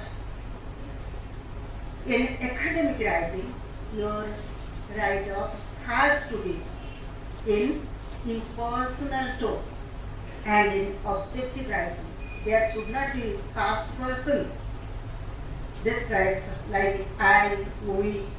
This has to be our day. This should be in third person, impersonal tone. Okay? And the next point is evidenced. Academic writing has to be based on evidence. When you are discussing a point, an idea, an author, you have to give an evidence in support of your idea. Who has said this? When he, she has said this? Where from you have taken this idea? Therefore, your discussion of that idea has to be supported by some kind of a evidence, either in the form of a quotation or in the third person description by describing the name of the person who has said when, either in the form of citation, quotation, or simply by description.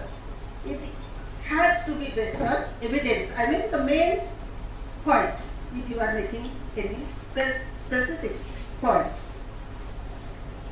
Next, academic writing has to be critical assessment. What do you mean by critical? Critical here, a sensible judgment, which is not biased, which is not one-sided, which takes into consideration all information available and rejects or discards some information, giving some logic reason for why that is not acceptable to you, or giving some clarification in support of the points or ideas which you are selecting or choosing for your write-up. So, critical assessment, taking into consideration all aspects, is very necessary. When you write your thesis or dissertation or article, you have to give critical evaluation of a particular idea. I give you an example. Let us say you are writing, you are writing a review of literature. I skipped one point actually when I was discussing writing a research proposal. In that you have to give, some kind of a theoretical background. So when you are giving a theoretical background or some findings from the past, you have to select some authors and their ideas, some writers and their ideas. So while you are discarding or not accepting some views and accepting some views, you have to evaluate, analyze, compare, contrast, accept or reject some main ideas, and that is what is a critical evaluation of works. In the past, we were required to write critical appreciation of a poem or an essay or a short story. I don't know whether that practice is still in use or not. So critical, so these sort of expressions are are to be avoided in academic writing. Okay, so I think it's a time and we all have to move out. This is one thing actually which is very important for the students to learn different approaches to academic writing and how to improve academic writing skills. These are very important, but for paucity of time, I am not able to briefly even explain to you. But these are very important steps. Please, as the research scholars, focus some of your reading, study with regard to on your study should focus on some amount of reading on academic writing. Please do that. So once again, I appreciate the initiative on the part of the university for having us here. I thank Madam Professor Govt once again, and thank you all for not getting bored and listening quietly to this long talking about this academic area. So once again, thank you all.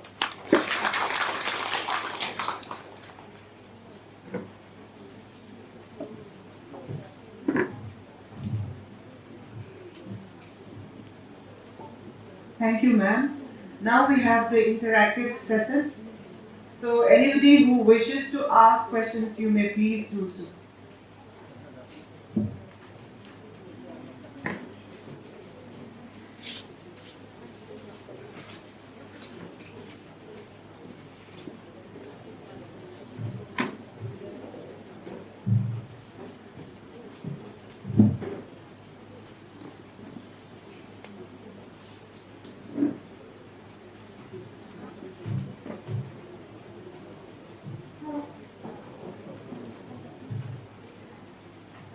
I would like to request the audience to please stay put.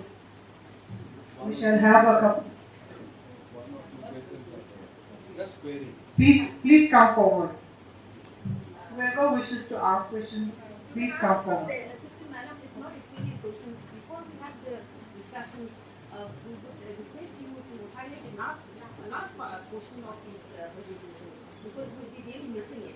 Because our students are there and they would also like to have a look on that. The last part is and it just indicates. Oh yes. I will say that slide. Okay. I will say that.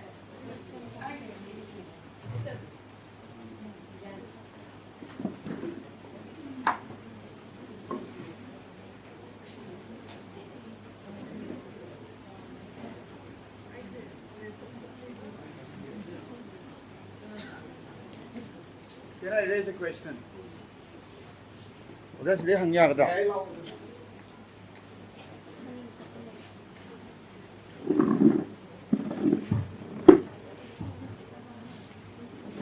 Thank you for a wonderful lecture. My question is to Professor Baral. It was very fascinating to listen to your words, particularly on basic fundamental problems that is confronted by students as well as researchers. My one concern is we have a lot of area studies centers. You have mentioned about Northeast Study Center in JNU and Jamia Millia Islamia. And I did my master's in higher studies in JNU and EU. And I have a feeling that these centers are not good for us. And I have criticized these centers in my writings also. These area studies are actually a deprivation center for the Northeast scholars. Because I want to refer to the debates that came up in 1980s and 1990s when people like Gopal Guru were writing on the segregation of researchers in the Brahminical and the Shudra kind of a segmentation. And Gopal Guru was talking about the important aspect of these discrimination of academia. For instance, he was saying that Dalit scholars would be considered to be giving information to the Brahmin scholars, and theorization would be done by the Brahmins. These similar models seems to be coming forth when we see the Northeastern scholars being confined to what we call area study centers. So I have a feeling that people like me and you, who are sitting here from the Northeast, will have a less chance to be appointed in CPS, for example, Center for Political Studies in JNU, or the main faculties like English department or sociology department or history department, because you'll be asked to go to Northeast Center, either to teach or to become a researcher. So I think I have a very serious objection to these kind of cornering of regions, and this is not good for us. On the other side, I have a feeling that we are being looked at as a specimen for observation. And when we go to Delhi, we have been observed and certified or kind of defined. Preconceived notions are already there. That we'll be talking only about AFSTA, for example, or human rights, for example. So when I talk about Plato, Aristotle, or theory, or justice, or laws, or for example, many other scholars, I think probably people have a kind of a hesitation to accept that these people can talk about theory and philosophy.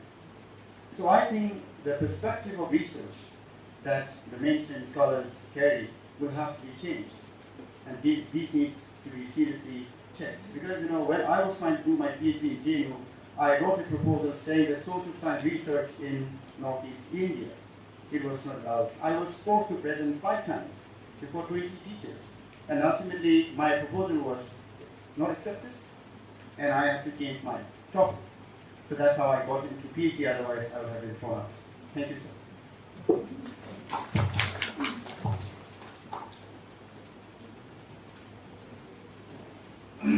Thank you very much. I don't know how to thank you. You have actually hit the nail. Yeah, this is a historical problem. See what has happened if you know about some of our Commonwealth fellows, those who go to UK to do their PhDs.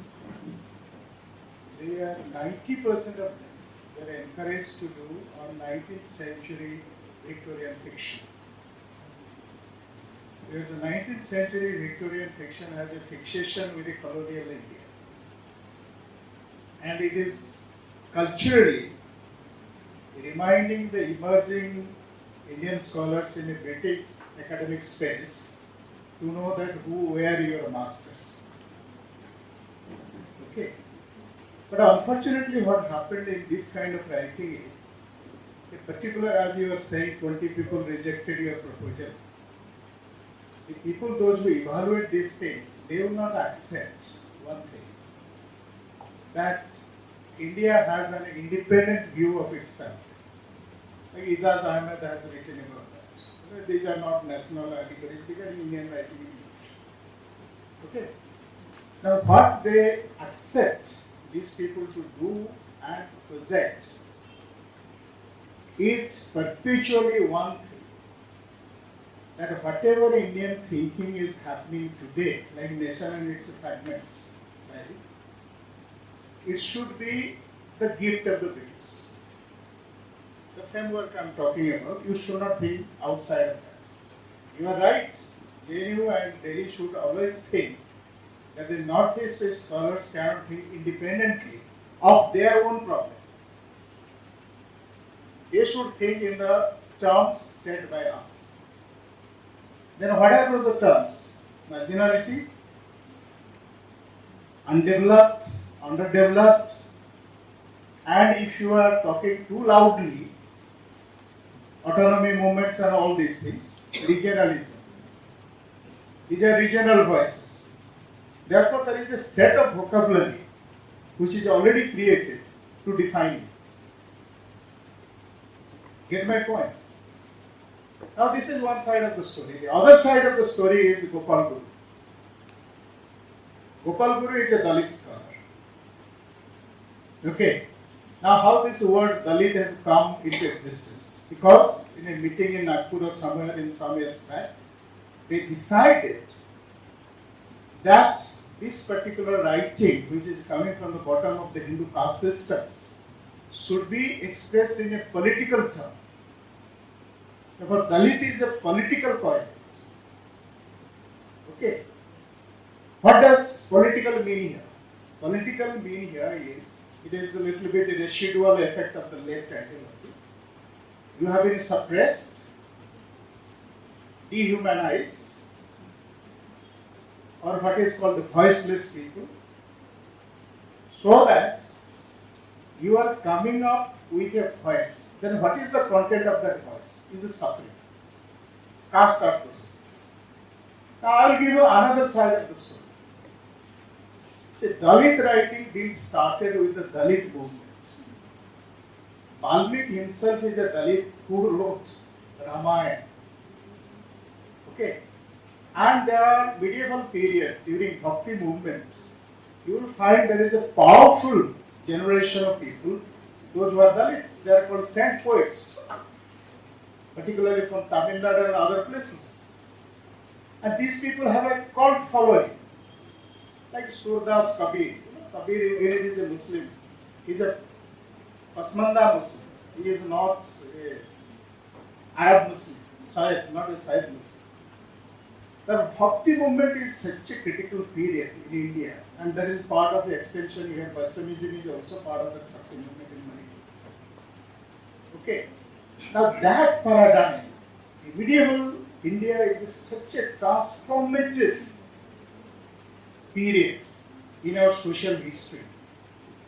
The earlier paradigm was Buddhism, which welcomed all kinds of people. Now that is not considered. Brahminism is not considered within this. Brahminism is considered very important for these scholars for one reason, because you must find out the binaries.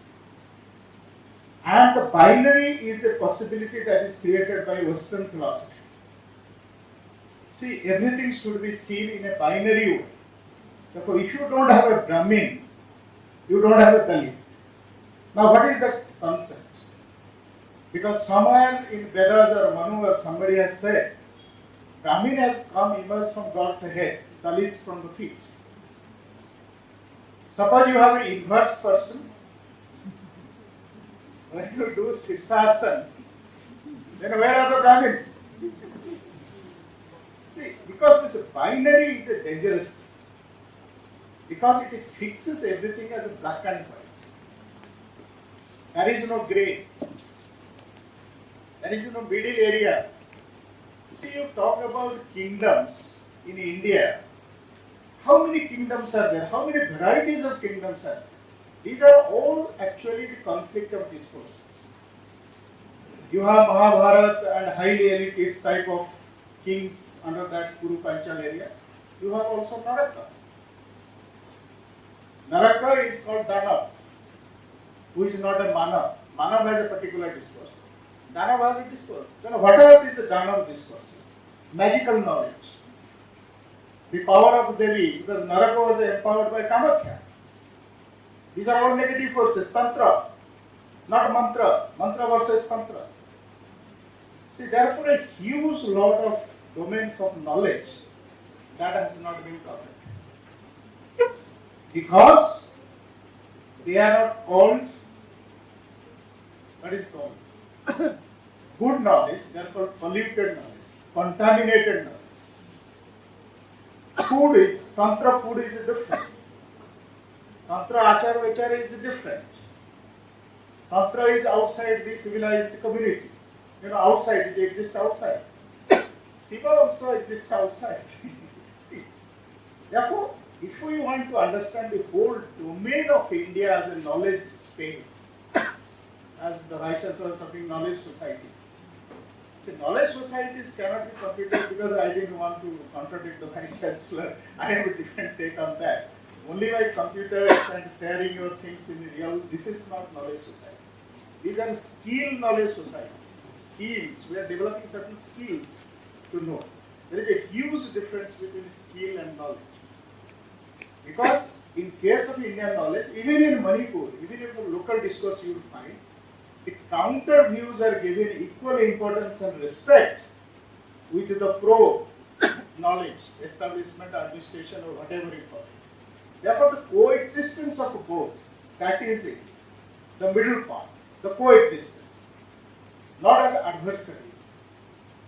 See, this is where we need to have a different kind of engagement. I am not saying, Gopal Guru and a lot of other scholars, those who are doing their work, they are doing a fine job. They are bringing a particular body of knowledge to the understanding of others or reading of others. But we need to engage. And I am using this word very consciously because Professor Naik may also correct me in the hotel so that he didn't use this word correctly. But I little bit differ from there. My idea of engagement is don't just set questions to be answered. Look at the problem will throw up its own questions. That is engagement. And the problem itself will help us to find the answer. See, that is what we call, you see, what is the word of a business gyan in Sanskrit? Vigyan. Vigyan is not science, the way we understand the literal way. Science, therefore, is opposed to art. In Western countries, science, in India, it's not like that. Art is also science. Like you take sculpture. Sculpture is craft and science and vision. Somebody is, carving out a figure on a stone. Or a painting. It's not easy. Okay. Now, therefore, science, Vigyan is a business gyan.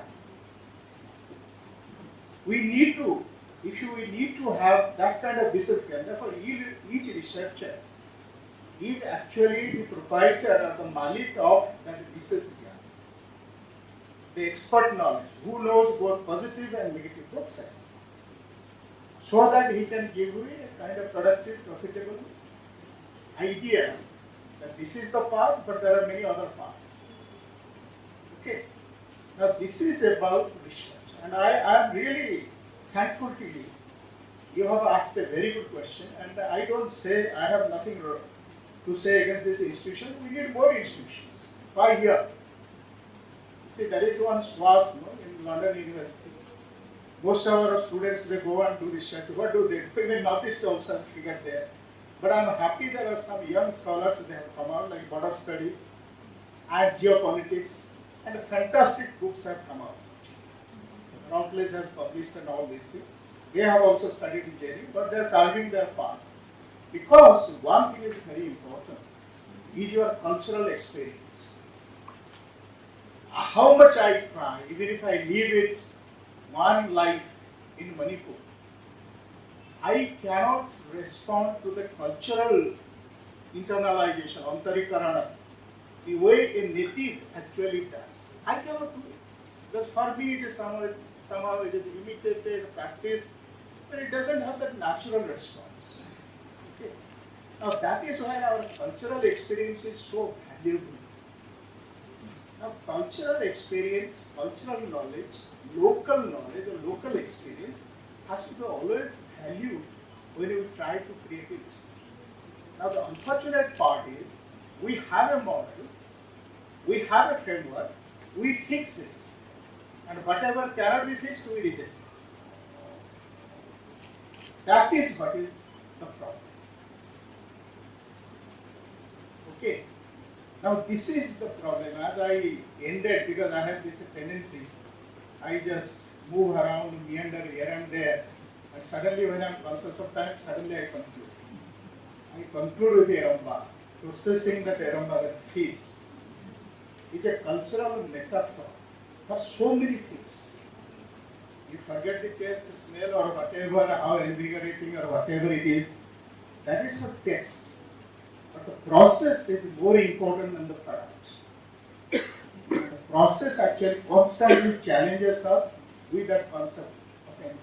I'm happy, and please keep on engaging these questions, and please keep on carrying out the status of social science research.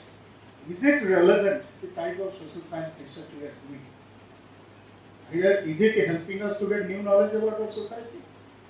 Or is it helping me as a researcher in any way? You always find a dead end, because as if you are repeating the same thing over and over.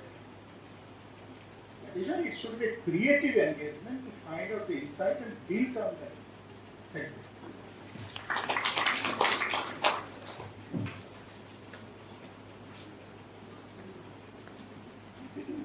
Any other questions? You can ask to Professor Naik.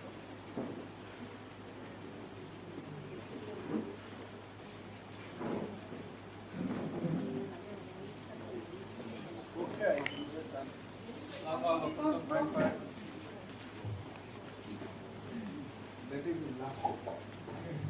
Should be the last. Thank you that I'm given this opportunity. Yes, I am Tanzam Rina. I am a passed out student of DM College of Arts. Currently doing my master's at MU, Department of English and Cultural Studies. So I'm very happy that we got so many insights about research and knowledge related to research from sir. The thing that I want to raise as an issue or give an honest supplement is about the research of this Northeastern studies related to folk.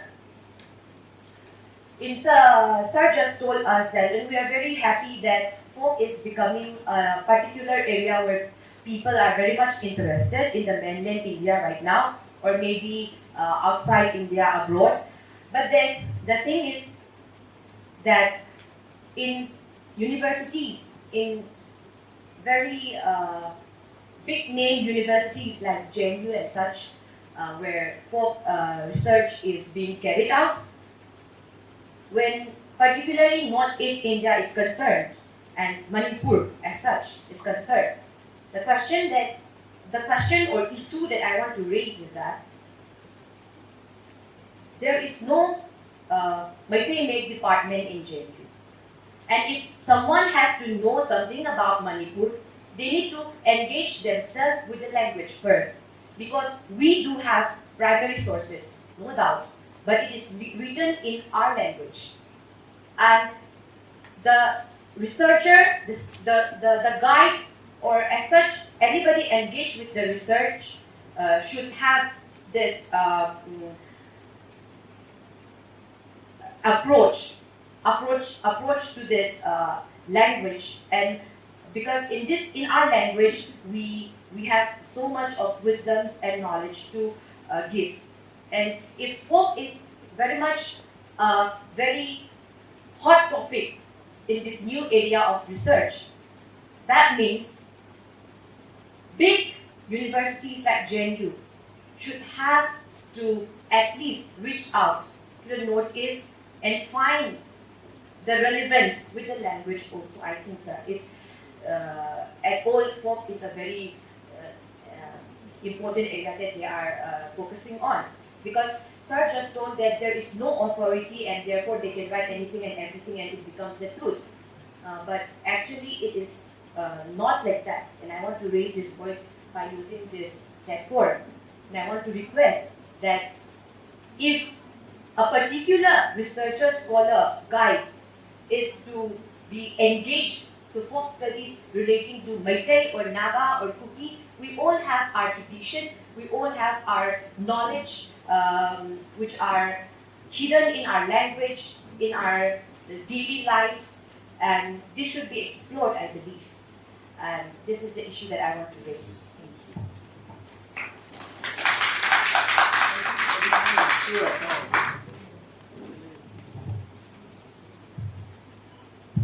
There is no issue actually. We need to engage with the folk tradition, practices, whatever that is there. But there are certain things, let me tell you. Actually. There are departments of folklore studies at the university. They are doing their own folklore studies, folkloristics. What university department is called as folkloristics, the science of folklore, or whatever. But I gave the example in a different context that it is not only Northeast Studies Center which has opened, which encourages folklore studies, they don't. They do other things also. Like departments of literature, even in philosophy and all these things, folk philosophy, folk history, there are so many ways of looking at the folk. Now the point is, you have raised a very important thing, is the authority of the folk. Who is an authority? Because we cannot individually think that I am an authority of the folk, of my own language or anything. Now in Northeast, as because there are different communities, Northeast is not a homogeneous kind of entity. There are different people, different tribes, different groups living. And each group has its own folklore, because you see, all of us belong to some kind of folk culture or oral culture, then we became writing culture, then other things move forward. Now folk is a tricky business because it's a oral, it is not written. Therefore you cannot bring the evidence of textual evidence. You have to say as people believed or said or practiced. This is what is called. And tradition undergoes changes. These are the things that happens. And why I said it is a tricky is a few years back I wrote an article for a folk journal. You see, the displacement of the folk. I'm not talking about proverbs and wisdoms, they are universal kind of thing. They are everywhere in all cultures. But the question of folklore, particularly other things, you see, there are certain basic things we need to understand. What are those basic things? That one of such basic things is that all cultures are ritualistic. See, when we say ritual, immediately people think they must be Hindu. They are obsessed with the mantras, mandalas, and prasads and all these kind of things. But that's not true. Ritual is a broader kind of thing.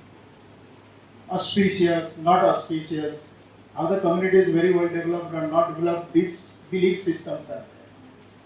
Second thing is, belief systems are time tested. Like proverbs regarding rain. Proverbs regarding certain things. They're time tested. People have observed it. People have intertextuality, what is called intertextuality. Like a phenomenon in nature could be also transferred with animals, could be transferred to humans. Like a barking dog doesn't bite. This is an observation observed from a dog. But it could be also transferred to human beings. A man who talks too much is not of consequence. Okay. And the person who speaks less speaks meaningfully. This intertextuality, a textual displacement, constantly happens in the book.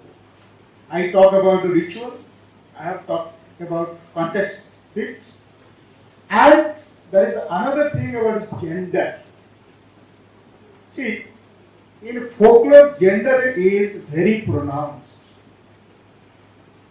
Like the folk cosmology, if you look at the folk cosmology, it has all the natural forces. Like the earth is mother, the sky is the father, the sun is the father, the moon is the mother, like this. And therefore, folk cosmology is a vast kind of cosmology. Okay, then the world views.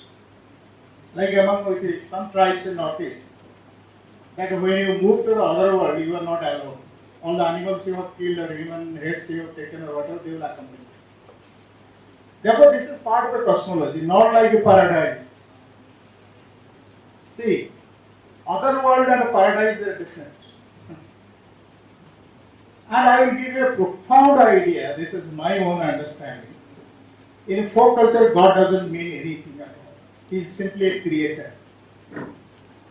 Your daily life is conditioned and controlled by spirits. Spirit world is more important than the world of the God. God is simply creator. He has created everything. After that, your interaction or whatever happens with the spirit world. Good spirits, ancestral spirits, bad spirits, sickness, disease, or natural disasters, they cause it. They need to propitiate it. But the parental, ancestral spirits are most important. They provide you protection for everything. And you are accountable in this world for your actions and deeds to your ancestral spirits. You see, look at the knowledge flow from mouth to mouth for generations, from one generation to another. But that is also an epistemological order, that you are accounting for your activities as your ancestors have told you to do. If you are deviating, you are committing a crime. Therefore, these structures, whenever you do folklore studies, try to understand the basic structures of folklore or folk culture. Once you understand this, I will welcome you. You are competent enough to do folklore studies in any areas. And people without understanding these things, the structure of the folk, and going to diving just narrating subjective, these are the stories, this is tiger myth, this is the myth, that myth. This doesn't work. That is my objection about this kind of work that is being done in this place. They are very descriptive. Thank you. Anyway, this will be endless actually. Once you start, it can't stop.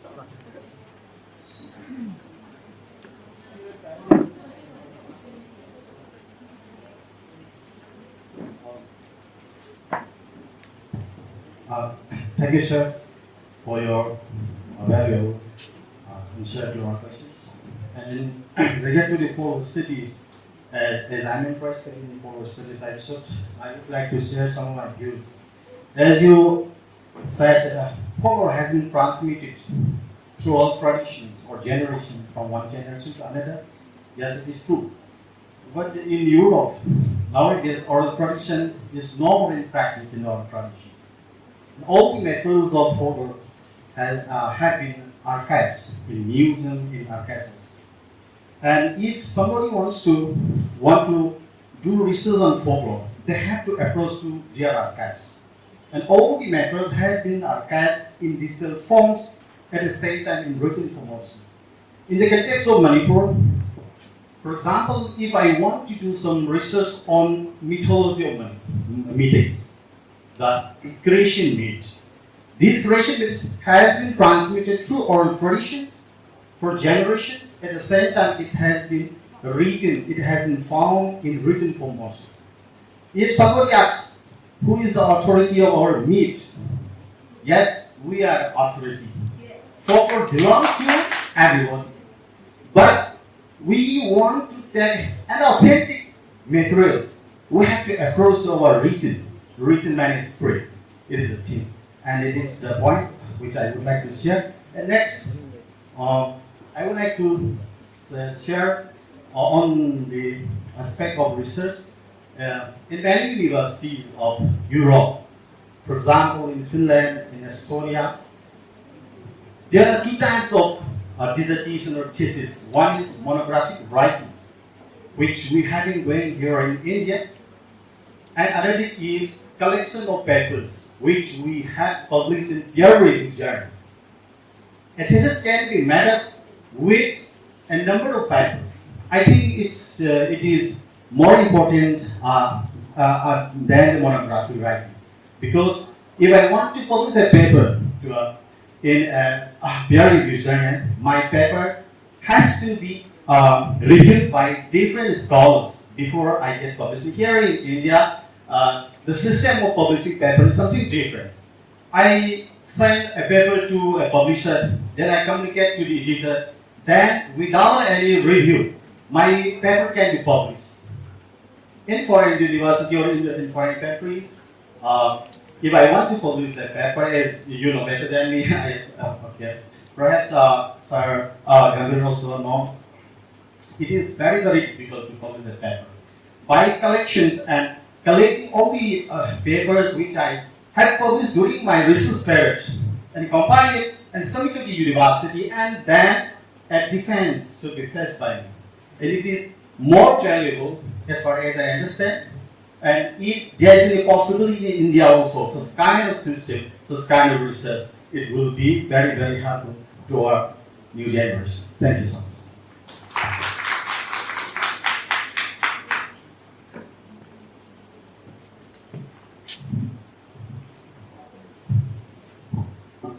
And now I would like to request Professor C.H. Shilaramani, Dean, School of Humanities, Dhanamandari University, who is also the chairperson of today's program, to give the vote of thanks.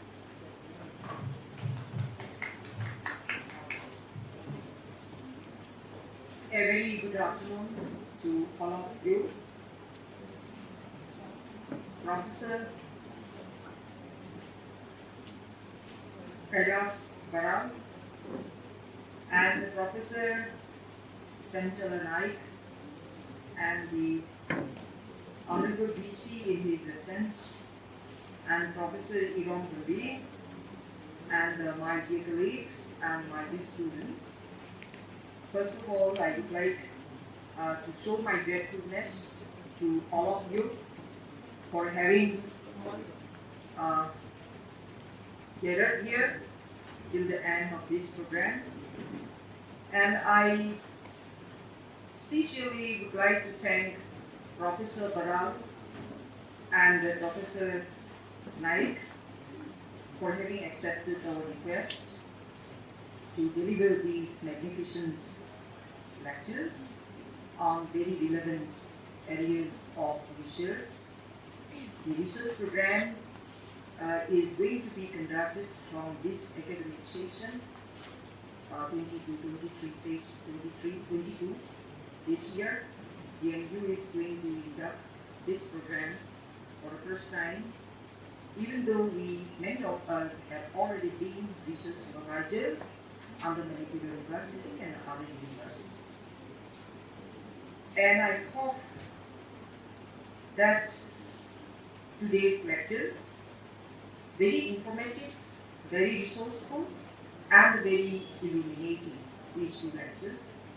I am very much inspired by the two lectures, and I once again thank you, sir, for sparing your valuable time to stay over here for some hours. And we will continue such programs, and I hope you will extend your support in the future also. And the research, to my understanding, is yes, I agree with you, it's a lifelong journey, lifelong mission. It is a mission to finding something new and to making, new ideas. It is related to making new ideas, not simply to develop skills of writing. I agree with you very much. Differentiation between knowledge society and the skill society, I agree with you very much.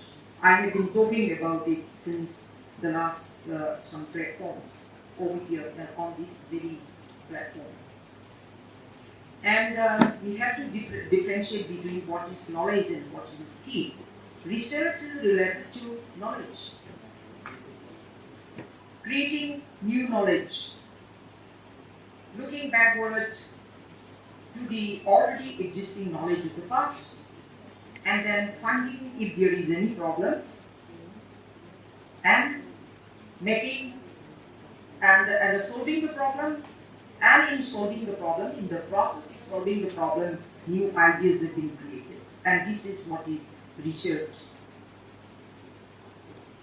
And I agree with you, madam, about you have the same opinion. Reflective research, descriptive research differs from reflective research. One has to reflect one's own ideas in a very objective way, not in a very subjective way. Sometimes it becomes very subjective when we talk of research on folklore. We have seen the opinion of Dr. Sadananda, who has been an international scholar also in his career. That is, we are the authority on folklore, of the folklore of our own community. And this is very interesting. We will take into consideration all your ideas you have expressed today, shared today. We will take into consideration in the benches of our research of the University. And I thank you, all of you, and I thank the technocrats and the media persons. I have seen one member from the media persons, Mummy TV here now. He has disappeared. And he was our student. And many of our students are now in the media, in the electronic media. And the technocrats who take the responsibility of recording from the very beginning till the very end of this program. And I especially thank Professor Ilon Gambhir Singh, who has taken pains, running here and there and calling the VC and me for this program, to take the opportunity of the two eminent professors of India and who have had a very long experience in the northeast of India, teaching since 1979. Professor Baral told me he had teaching experience in northeast India beginning from 1979. In 1979, I was doing my post-graduation in Govt University. So I got enrolled in 1979 and unfortunately made the Assam education. I lost more than 2 years. I appeared my final exam in 1982 and I joined my service since 1982 October. The result was out in September 1982 and next month I joined here as a young teacher and retiring next year. Thank you very much. I really enjoyed the lectures. I thank all of you, my team, Dr. Shobna from GP Women's College, and our cameraman, Nikki, and our staff, I thank, and the staff of BC, I thank all of you. Thank you very much.